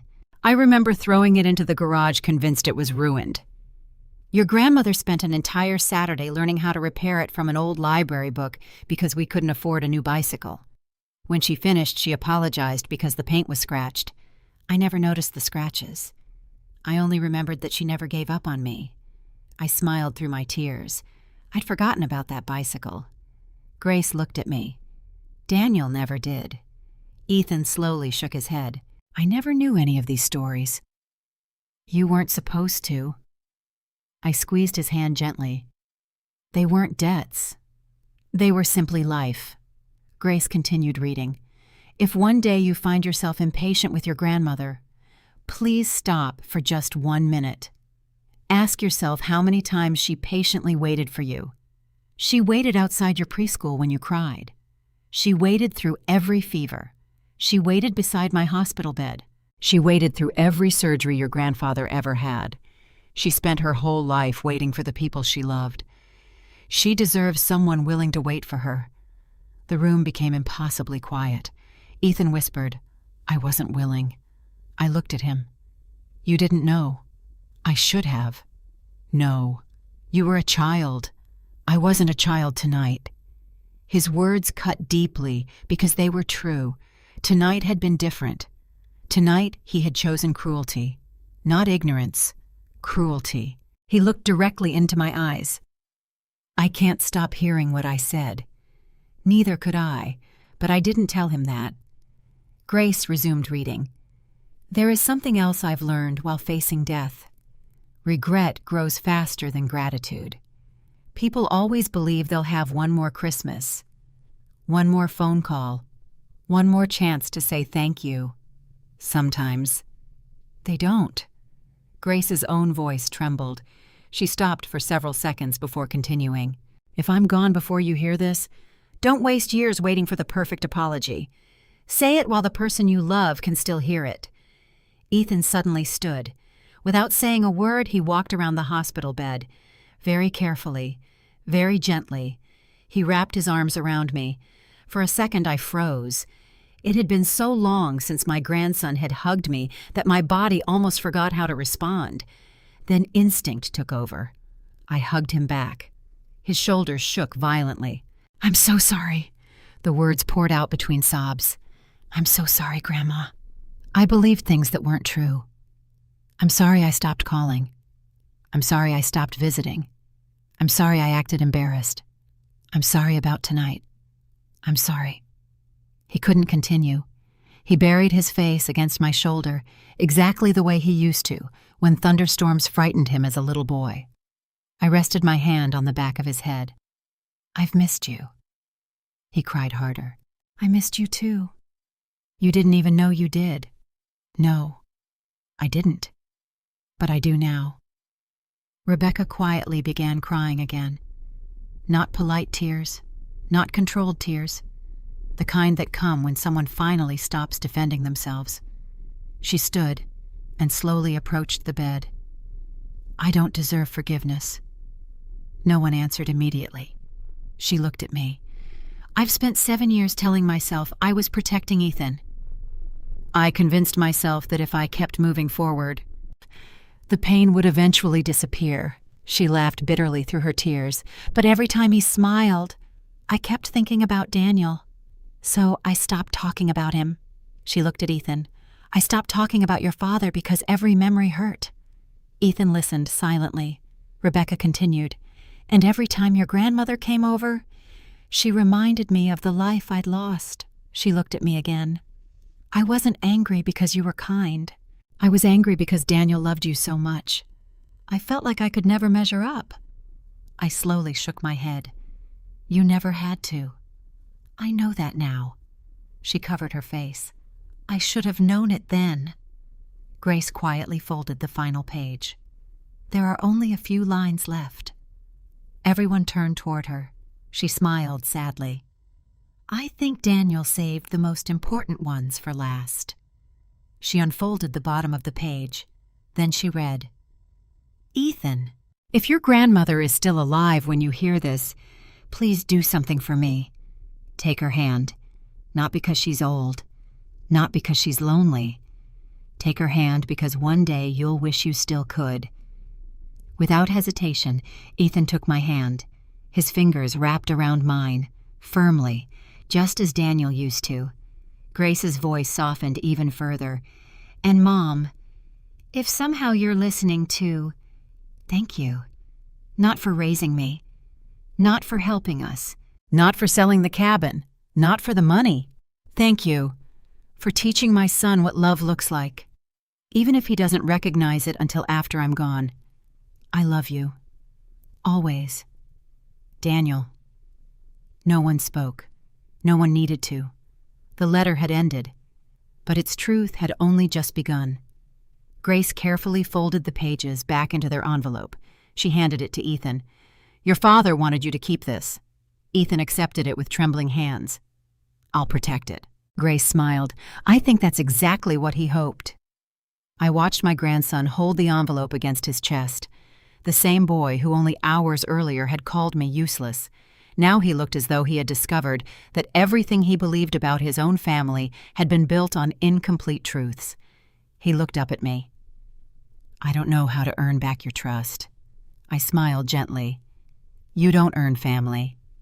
You choose it. He nodded slowly. Then I choose you. Those 4 words healed something inside me that I had believed was gone forever. But as I looked toward Rebecca, I realized our family's hardest conversation had not actually begun yet. For several minutes after Daniel's letter ended, no one spoke. The silence no longer felt heavy. It felt honest. There was a difference. Before, silence had hidden years of misunderstandings, swallowed conversations, and carefully avoided truths. Now it simply gave each of us room to breathe. Ethan never let go of my hand. He sat beside my bed with the envelope resting on his knee, staring at his father's handwriting, as though afraid it might disappear if he looked away. Rebecca remained standing near the window. The snow outside reflected softly against the glass, making the room glow with a pale winter light. Finally, she spoke. I need to tell the truth. Her voice was almost unrecognizable, not because it was louder or softer, because it no longer sounded defensive. It sounded tired. Grace quietly nodded and stepped toward the door. I'll give your family some privacy. No, Rebecca stopped her. Please stay. Grace hesitated. I think Daniel trusted you more than anyone else to carry his last wishes. She looked down. I don't want to hide anymore. Grace returned to her chair. Rebecca walked slowly toward me. For years she had always carried herself with confidence. Perfect posture, perfect makeup, perfect answers. Tonight there was nothing polished about her. She looked like a widow who had spent 7 years carrying a burden that had finally become too heavy. She stopped beside my bed. I'm sorry. I didn't answer. Not because I rejected the apology, because I wanted to hear the truth before deciding what forgiveness might look like. Rebecca understood. She nodded slightly. You deserve more than those 2 words. She looked toward Ethan. You deserve the whole story, too. Ethan's expression remained calm. I'm listening. Rebecca took a deep breath. The first year after your father died, she began, I couldn't function. I barely slept. I forgot to eat. I'd wake up every morning expecting to hear him making coffee. She smiled sadly. When I realized he wasn't there, I had to lose him all over again. Tears filled her eyes. I wasn't a good mother that year. Ethan quietly shook his head. You tried. I survived. She corrected him gently. Those aren't the same thing. She looked at me. Jayshree came over almost every day. I remembered. She rarely opened the door herself. Most days I simply left groceries on the porch. Laundry detergent, soup, frozen casseroles, anything that might make tomorrow a little easier. Rebecca continued. You cooked. You cleaned. You picked Ethan up from school. You paid bills when I forgot. She laughed bitterly. I even yelled at you once because you folded towels differently than I liked. I smiled faintly. I remember. You smiled then, too. I couldn't understand why. You were grieving. Rebecca covered her face for a moment. I kept telling myself I appreciated you. I really did. But every time I looked at you, I saw someone Daniel still had. The sentence confused Ethan. What do you mean? Rebecca looked at him. When your father died. I lost my husband. She looked toward me. But your grandmother lost her child. No one spoke. Rebecca continued quietly. And somehow, she stayed standing. I couldn't. I hated that. My heart ached hearing those words, not because they were cruel, because they were painfully human. I wasn't stronger than you, I said softly. I just had different work to do. Rebecca looked at me with surprise. What work? Taking care of the people Daniel loved. Her face crumpled. I thought, every time you came over, you were judging me. I never judged you. I know that now. She wiped away another tear. But grief lies. It whispered that everyone thought I wasn't enough. She turned toward Ethan. And every time you ran to your grandmother, I felt like I was losing you too. Ethan stared at her. So, you stopped the visits? Rebecca nodded. At first. Only for a few weeks. I told myself we needed time. Then weeks became months. I canceled birthdays. I postponed holidays. I always had a reason. She laughed once. Soccer practice. Homework. Flu season. Weather. There was always another excuse. I remembered everyone. Every phone call that ended with, maybe next weekend. Every invitation answered with, Ethan's busy. Every promise that quietly disappeared. Rebecca looked at me. I convinced myself you understood. I did. You did? I understood you were hurting. She stared at me. You weren't angry. I was lonely. I wasn't angry. That answer broke something inside her. She sat down heavily in the chair beside the bed. I don't know why you kept being kind to me. I smiled sadly. Because Daniel loved you. The room fell silent again. Ethan slowly looked between us. You both spent 7 years protecting each other. Rebecca laughed through her tears. And hurting each other anyway. Grace quietly spoke for the first time in several minutes. That happens more often than people realize. When pain isn't spoken, it usually finds another way out. Rebecca nodded. It came out through Ethan. She looked directly at her son. I never told you to hate your grandmother. No. He agreed quietly. You didn't. But every time she called, you sighed. Every time she visited, you seemed exhausted. Every time Dad was mentioned, you changed the subject. He swallowed hard. I learned without you ever saying the words. Rebecca closed her eyes. I know. I'm so sorry, he continued. When Grandma sent birthday gifts, you said she was trying too hard. When she asked me to visit, you said she needed to learn boundaries. When she cried at Dad's grave, you said she needed to move on. Each memory landed like another stone. Rebecca whispered, I said all those things. You did. I wish I hadn't. Ethan looked down at Daniel's letter. I believed you because you were my mother. I know. I never even questioned it. I know. And tonight, his voice cracked, I humiliated the one person who never stopped loving me. He turned toward me. I can't forgive myself. I reached over and gently lifted his chin until he looked at me. You will. How? By becoming the man your father hoped you would be. He shook his head. I don't deserve that chance. Neither did I. He frowned. What do you mean, I wasn't a perfect mother? Both he and Rebecca looked surprised. I made mistakes with Daniel, too. I lost my temper. I worried too much.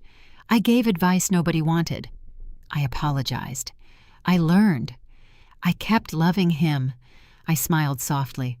That's all any parent can do. Rebecca suddenly leaned forward. There is something else. Her voice became almost a whisper. I've never told anyone. Grace remained still. Ethan waited. So have I said gently. She looked surprised. What? I've never told anyone either. Rebecca frowned. What are you talking about? I looked at Ethan. The college scholarship. He blinked. What scholarship? The one you received before freshman year. I got that because of my grades. You deserved it because of your grades. I smiled, but it wasn't enough. Confusion spread across his face. I continued quietly. There was still tuition left. Rebecca stared at me. No, I nodded. I asked the financial aid office to keep my name private. Ethan looked stunned. You paid? Only the part the scholarship didn't. He slowly turned toward his mother. You knew. Rebecca's eyes widened. I swear. She shook her head repeatedly. No, I didn't know. For the first time that night, I believed her completely. She wasn't pretending. She truly hadn't known. Grace smiled gently. I wondered if you'd ever tell them. I shrugged. It wasn't important. Ethan laughed through fresh tears. It wasn't important. You paid for college. You sold Grandpa's cabin. You gave up retirement. You helped save Dad's house. You never told anyone. He looked at me in disbelief. Grandma, why? I squeezed his hand. Because love that expects applause isn't really love. He lowered his head again. Then he whispered something so quietly only the four of us could hear. I'll never call you useless again. I smiled. I know. At that exact moment, there was a gentle knock on the hospital door. A young nurse stepped inside, carrying a clipboard. I'm sorry to interrupt. She smiled politely. Mrs. Ullal, the doctor says you're well enough to go home tomorrow morning. Home. The word settled over all of us. For the first time in years, none of us knew exactly where that was supposed to be. The word home lingered in the room long after the nurse had left. No one rushed to answer the question that silently hung between us. Where would I go? Rebecca finally cleared her throat. You'll come home with us. It sounded automatic, almost like the only acceptable answer. I looked at her for several seconds before speaking. No. The single word surprised everyone, including me. Rebecca blinked. What? I won't be coming back to your house. Her face fell. I didn't mean... I know what you meant. I smiled gently. But my answer is still no. For years I had been afraid of disappointing people. I had agreed to uncomfortable dinners, accepted forgotten birthdays, ignored careless remarks, made excuses for silence that hurt more than angry words ever could. I told myself that peace was worth any personal cost. Lying in that hospital bed, I realized something. Peace built on pretending is not peace at all. It is surrender. Rebecca pulled her chair closer. Jayshree, please. I don't expect everything to be fixed tonight. I know. I just don't want you to be alone. I reached for her hand. I have been alone for a long time. She closed her eyes. I know. And tonight I finally stopped pretending I wasn't. Those words seemed to break something inside her. I never wanted you to feel abandoned. You didn't want it. But it happened, she nodded. Yes. I can't argue with that. Ethan looked from his mother to me. So, where will you go? I'll go home. By yourself? For a little while. His expression tightened. Grandma, after what happened tonight? I don't like the idea of you being alone. I smiled. Being alone isn't always the worst thing. What is being surrounded by people who make you feel invisible? The room became quiet again. Grace gave a small nod, as though she understood exactly what I meant. Ethan lowered his eyes. I did that to you. You did. I'm ashamed. I hope you are. He looked up quickly, surprised by my answer. For the first time since he was a little boy, I didn't soften the truth to protect his feelings. He needed honesty more than comfort. I love you, I continued. I always will. But love doesn't erase consequences. His throat tightened. I know. When you called me useless, I believed for just a moment. I paused, forcing myself to continue. That perhaps I had failed. His eyes filled instantly. No. I know that now. But those words still happened. He nodded slowly.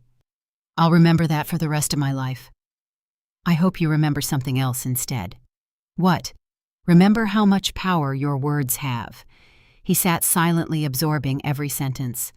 After a long pause, he asked quietly, Will you ever trust me again?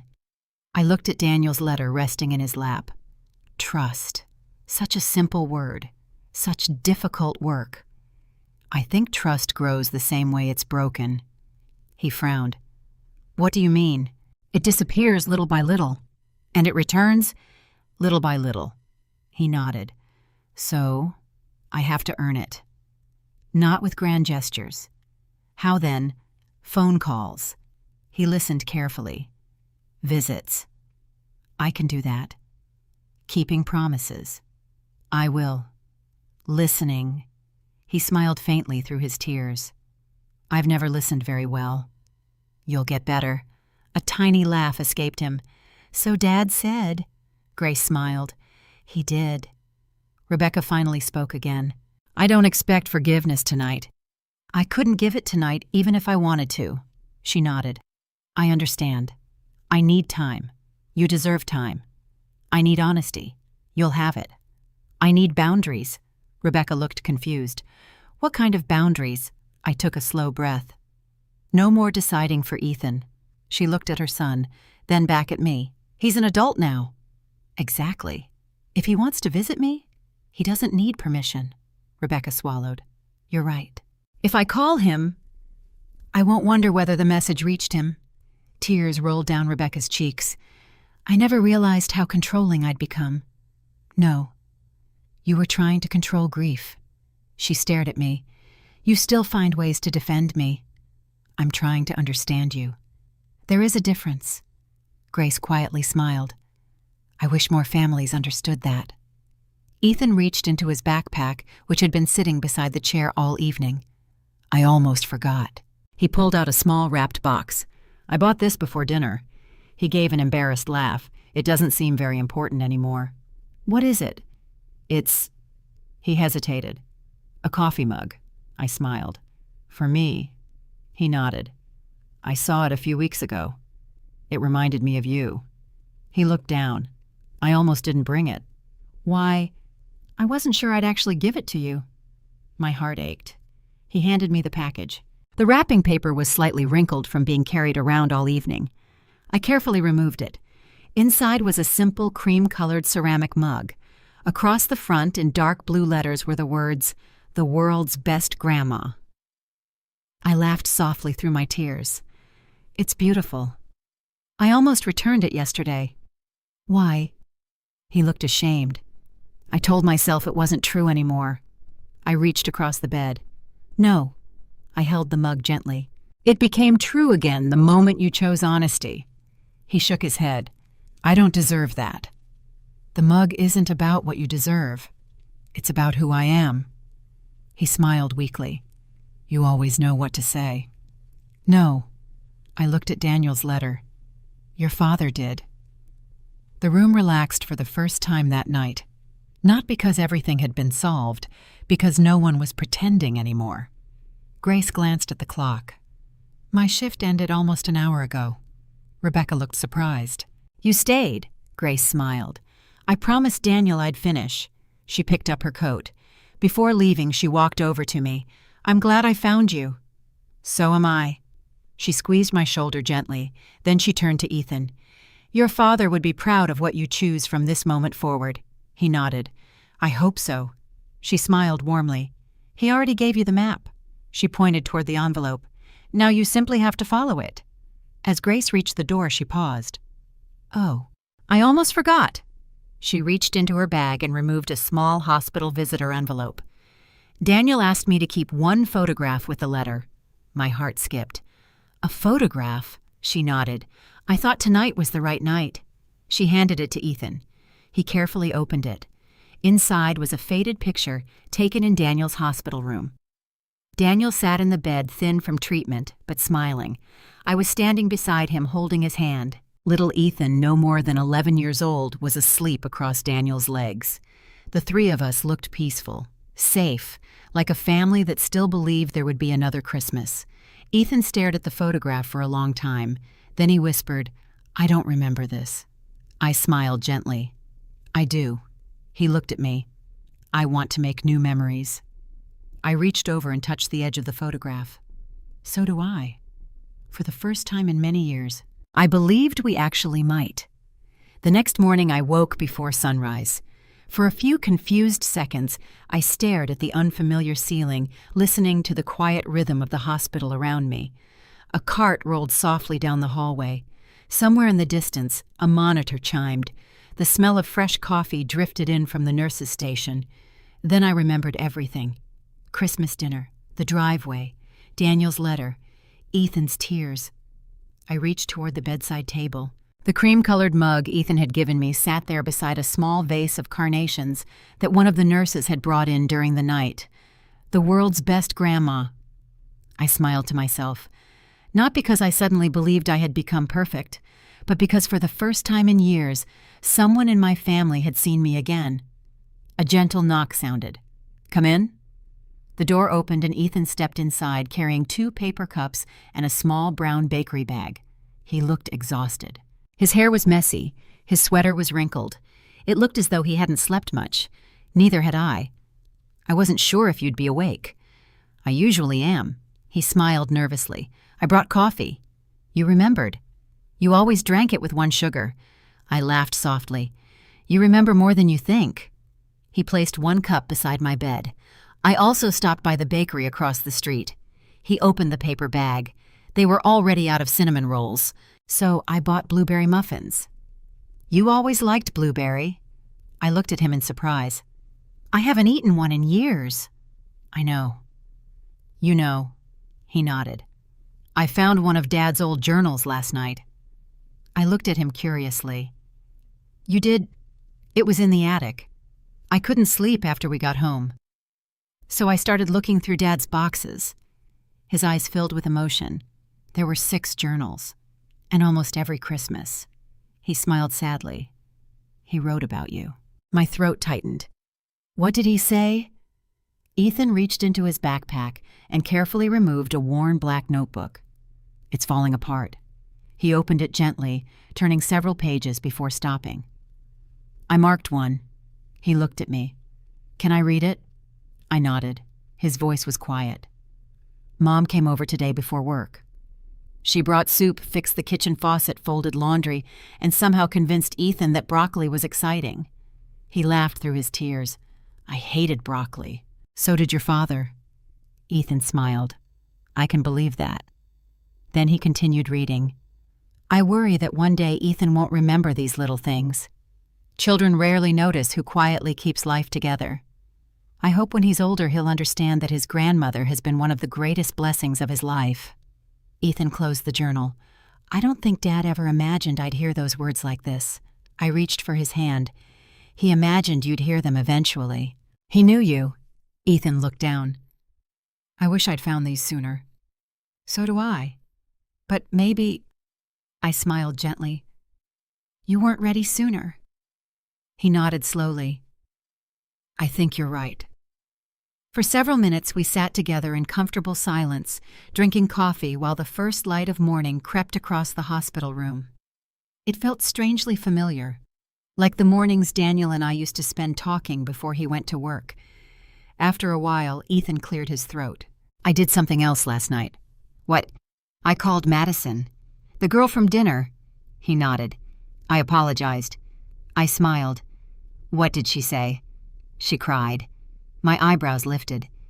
"She told me she'd never seen anyone speak to their grandmother the way I spoke to you." He stared into his coffee. "She said the person she saw at dinner wasn't the person she thought she knew." "That must have been hard to hear." "It was," he sighed. "But she was right." He looked at me.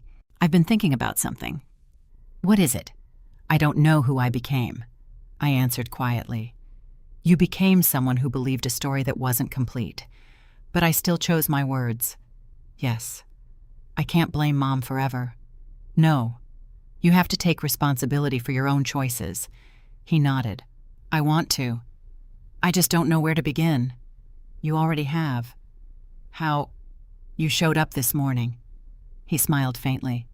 "I almost didn't." "Why?" "I thought you might not want to see me."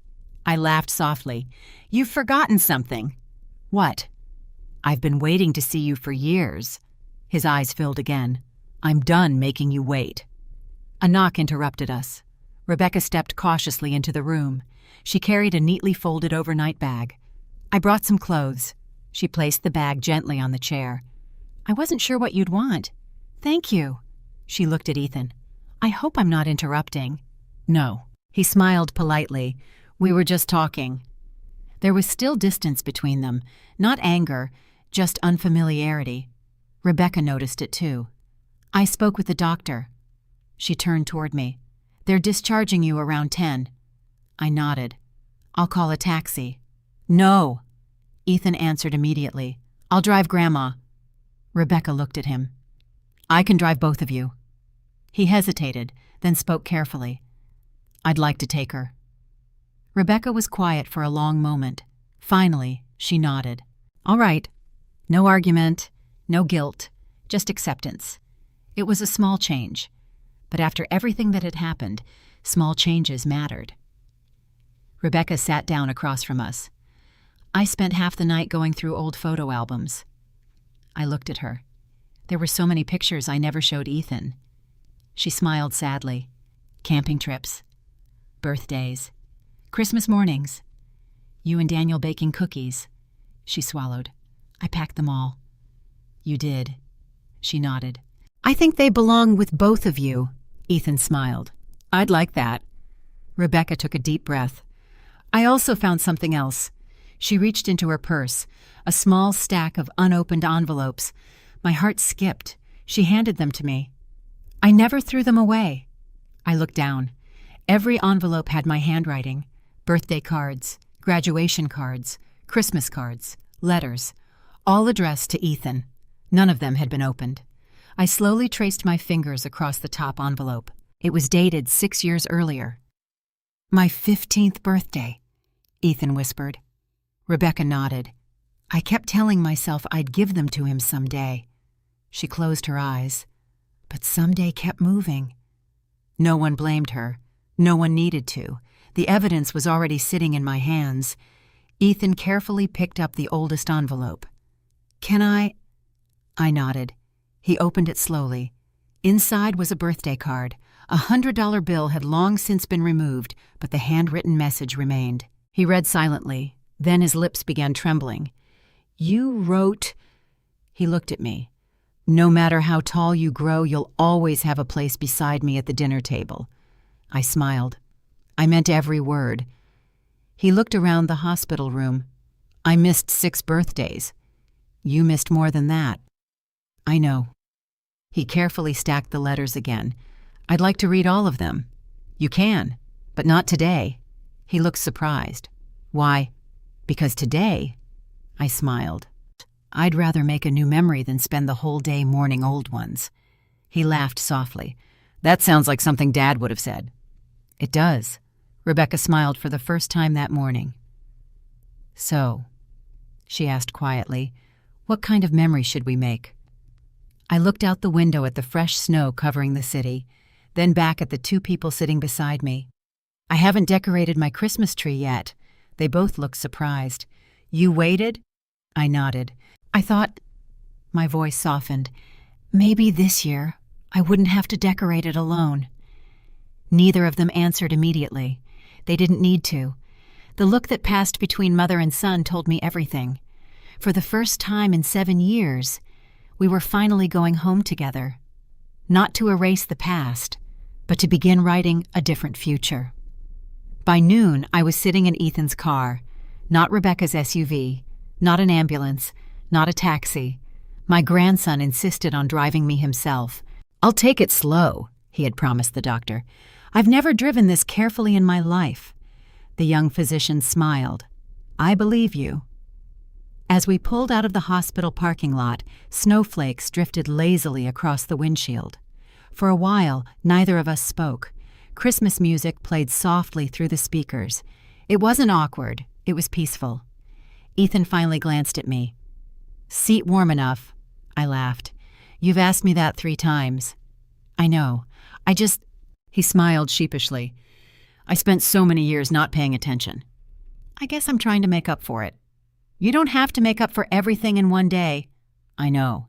But I want to. We drove another mile before he spoke again. I keep thinking about something. What? When Dad wrote that letter, he trusted a stranger More than us. I shook my head gently. No. He trusted Grace because she had nothing to gain. Ethan thought about that. I never looked at it that way. Your father wasn't choosing between family and Grace. He was choosing someone he believed would protect the truth. Ethan nodded slowly. I understand now. When we reached my neighborhood, he slowed even more. My little white house came into view exactly as I had left it 2 days earlier. The wreath still hung on the front door. The porch light was still on. The wind had piled fresh snow against the front steps. Ethan parked the car but didn't turn off the engine immediately. He looked at the house. I've never actually been inside. I stared at him. What? He looked embarrassed. I mean, I remember coming here when I was little. But after Dad died, I don't think Mom ever brought me back. I realized he was right. 7 years. My grandson had lived less than an hour away, yet 7 years had passed without him setting foot inside the home where his father grew up. My heart hurt all over again. Well, I said softly, I suppose today is a good day to change that. He smiled. I'd like that. Before either of us could get out of the car, another vehicle pulled into the driveway behind us. Rebecca stepped out carrying several large storage boxes. She looked nervous. I hope you don't mind. What are those? The photo albums. She smiled uncertainly. And she opened the back door of her SUV. The Christmas ornaments. I frowned. My ornaments. She nodded. The ones Daniel made when he was a boy. My eyes widened. I thought they were lost. Rebecca slowly shook her head. No. I packed them away after Daniel died. I couldn't bear looking at them. She looked down. I should have brought them back years ago. Ethan walked over and lifted one of the boxes. I'll carry these. Rebecca smiled gratefully. Together we walked toward the house. I unlocked the front door. The familiar scent of cedar and cinnamon greeted us. Everything inside looked exactly as I had left it. The knitted blanket on the sofa, Daniel's childhood piano tucked against the far wall, the old clock that chimed every hour. Nothing had changed, and yet everything had. Ethan stepped inside, slowly turning in a circle. This is... He smiled. It smells like Christmas. I laughed. It always has. His eyes landed on dozens of framed photographs lining the hallway. He moved toward them almost immediately. There was Daniel at 6 years old holding a fishing pole. Daniel graduating from college. Daniel carrying baby Ethan through autumn leaves. Then, one picture stopped him. It showed Daniel standing beside me on the porch of the little lake cabin. We were both covered in sawdust. He looked about 16. Dad built that porch. I smiled. No. Your grandfather did. But your father insisted on helping. He mostly held the nails upside down. Ethan laughed. I can picture that. He smashed his thumb 3 times. Rebecca laughed too. I've never heard that story. There are hundreds, I answered. Hundreds. Your father was wonderfully clumsy. For the next hour, we unpacked the storage boxes together. Rebecca carefully unwrapped each ornament. There was a paper snowman Daniel had made in 2nd grade, a clay star with one crooked point, a tiny wooden sled, a hand-painted angel. I held each one like treasure. They're ugly, Ethan laughed. They're perfect. I smiled. Your father said exactly the same thing. He looked at me. Really, every Christmas. Without anyone suggesting it, Ethan carried the ornaments to the tree. I've never decorated this tree before. You can put the star on. He hesitated. I thought kids usually did that. You'll always be my kid, he smiled. Even at 19, especially at 19. Carefully, he climbed the small step stool and placed the old gold star on top of the tree. When he stepped down, all 3 of us stood quietly looking at it. It wasn't the prettiest tree. Many ornaments were handmade. Some had chipped paint. Others leaned sideways on the branches. It was perfect. Rebecca quietly walked over to me. I owe you something. I looked at her. The truth. She took a deep breath. I've already started looking for a counselor. I was surprised. For yourself. She nodded. And maybe for Ethan, too. She looked around the room. I don't want grief making any more decisions for our family. I reached over and hugged her. It was the first hug we had shared since Daniel's funeral. She cried into my shoulder. "I don't expect everything to be fixed." "It won't be," I answered honestly. "But it can become better." She nodded. "I'll spend however long it takes." Later that afternoon, Ethan disappeared into the hallway. When he returned, he carried something wrapped in a clean kitchen towel. "I found this in the trunk of my car." He carefully unwrapped it. Inside was Daniel's watch, the same watch I had planned to give him before everything fell apart. "I think," his voice softened, "Dad wanted me to have this." I nodded. I believe he did. He didn't put it on immediately. Instead, he looked at me. "Would you—" My hands trembled slightly as I fastened the worn leather strap around his wrist. For one impossible moment, it was Daniel standing in front of me again. The same wrist, the same smile, the same grateful eyes. Ethan looked down at the watch. "I'll never sell it." "I know. I'll give it to my son someday." Tears filled my eyes. "I think your father would love that." As evening settled outside, snow continued falling gently across the neighborhood. We sat together in the living room drinking hot chocolate from mismatched mugs. Mine was still the world's best grandma. Ethan smiled every time he looked at it. Just before sunset, he reached into his backpack one last time. "I have one more thing." "What is it?" He removed Daniel's letter, then placed it carefully inside the family Bible that rested on my coffee table. "So no one ever loses it again." I looked at him. "That's a good place for it." He smiled. "It belongs with the things we never want to forget." For the first time in many years, Christmas no longer felt like a reminder of everything we had lost. It felt like the beginning of everything we had found again. A year passed more quickly than I expected. At 73, I had learned that time moved in strange ways. The painful days always seemed endless, while the healing ones slipped quietly through your fingers before you realized how much life had changed. The following Christmas Eve, I woke to the sound of my phone ringing. I smiled before answering. I already knew who it would be. "Good morning, Grandma." Ethan. His voice carried a warmth I hadn't heard since he was a little boy. "Merry Christmas, sweetheart." "Merry Christmas." "I'll be there in an hour." "So early." "I have work to do." "What kind of work?" He laughed. "You'll see." When I opened my front door an hour later, I found Ethan standing on the porch with snowflakes collecting on his dark coat. Behind him sat his pickup truck, its bed covered with neatly wrapped boxes. "What on earth is all this?" I asked. He grinned. "Christmas." I laughed. "I can see that." "No," he shook his head.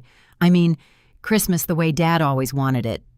Before I could ask another question, Rebecca climbed out of the passenger seat carrying 2 casserole dishes. She looked different, not because of her clothes, because of her face. The tightness I had grown accustomed to over the years had softened. Counseling had not erased her grief. Nothing ever could. But it had taught her to stop letting grief make every decision. "Merry Christmas, Jayshree." "Merry Christmas."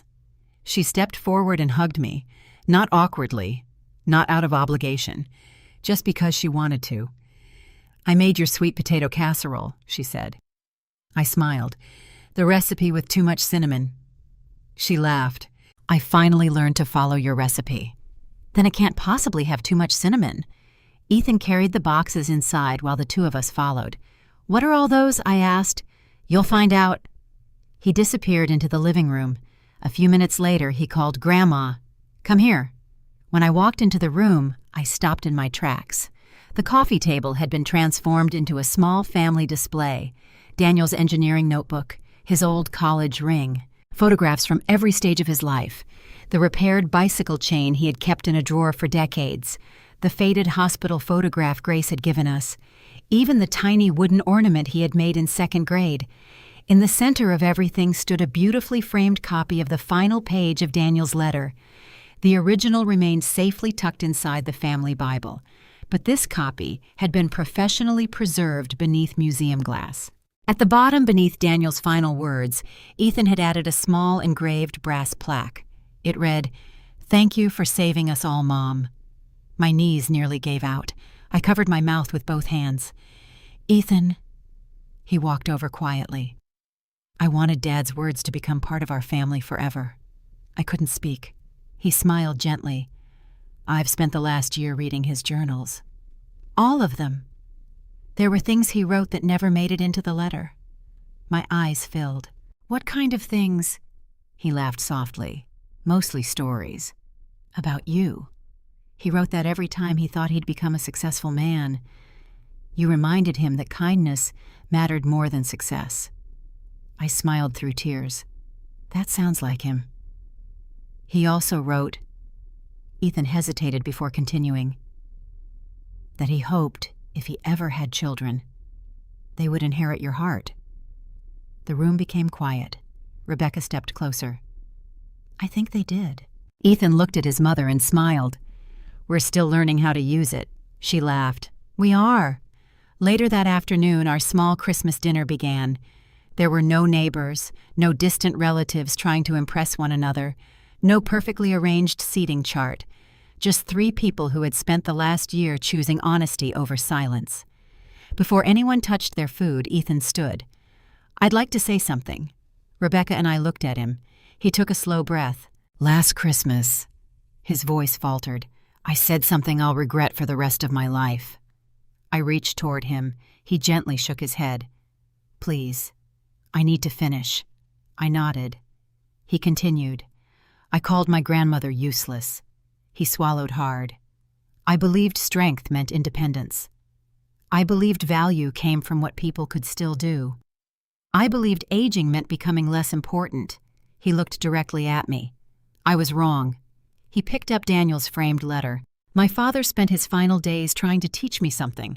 He wasn't trying to show me how much Grandma sacrificed. He was teaching me how easy it is to overlook quiet love. He turned toward Rebecca, and Mom spent the last year teaching me something else. Rebecca looked surprised. What? That admitting you've been wrong isn't weakness. It's courage. Tears filled Rebecca's eyes. She whispered, Thank you. Then Ethan looked back at me. Grandma. He smiled. I don't remember every Christmas we lost. But I promise you this. I'll never willingly lose another one. I stood carefully and wrapped my arms around him. You already gave me the greatest gift I could ask for. What? You came back. He held me tightly. And this time, I'm staying. We spent the rest of the evening sharing stories about Daniel, not with tears alone, with laughter. We laughed about the time he accidentally painted the garage door instead of the fence. The time he burned Thanksgiving rolls so badly that even the dog refused them. The time he insisted he could assemble Ethan's crib without reading the instructions and ended up building it backward. For years, speaking Daniel's name had felt like reopening a wound. Now it felt like inviting him back into the room. As snow fell outside, Ethan quietly slipped Daniel's old watch from his wrist. He placed it beside the framed letter. I've been wearing it every day. He smiled. But tonight, I wanted Dad to be at the table too. No one spoke. No one had to. Some love never leaves. It simply changes the way it stays with us. Before Ethan and Rebecca left that evening, we stood together on my front porch. The neighborhood sparkled beneath fresh snow. Christmas lights reflected across the white streets. Ethan hugged me one last time. I'll call you tomorrow. I laughed. You'd better. I will.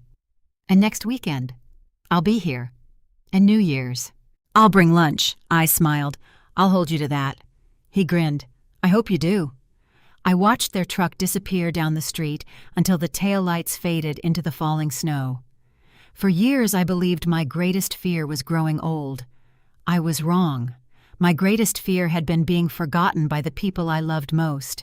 That fear disappeared the moment my grandson chose to remember. Daniel had once written that I protected everyone else from pain. Perhaps he was right. But he had protected me too, not with money, not with possessions, not even with that remarkable letter.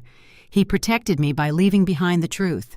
And in the end, the truth gave me back the family I thought I had lost forever. If there's one lesson my story taught me, it's this. Love is often the quietest person in the room. The people who sacrifice the most rarely talk about what they've given up. They simply keep showing up, keep helping and keep loving, hoping someone will notice before it's too late. Never assume an older parent or grandparent has become less valuable simply because they move more slowly or need a little more help. Behind those wrinkled hands may be decades of sacrifices you never saw, prayers you never heard, and dreams they quietly gave up so your own dreams could survive. At the same time, grief can change people in ways they don't even recognize. Pain that is never spoken has a way of becoming silence, distance, and misunderstanding. The only way to break that cycle is with honesty, humility, and the courage to admit when we've been wrong. Forgiveness doesn't erase the past, but it gives the future a chance to become something better. If this story touched your heart, I'd truly love to hear from you. Have you ever rediscovered the truth about someone you thought you understood? Is there a parent, grandparent, or loved one you wish you had thanked sooner? Please share your story in the comments, because your words may encourage someone else who needs hope today. If stories like this speak to your heart, don't forget to like this video and subscribe for more emotional family journeys. And before you go, tell me where you're watching from and what time it is there. I read as many of your comments as I can, and they remind me that kindness, truth, and love still have the power to bring families back together.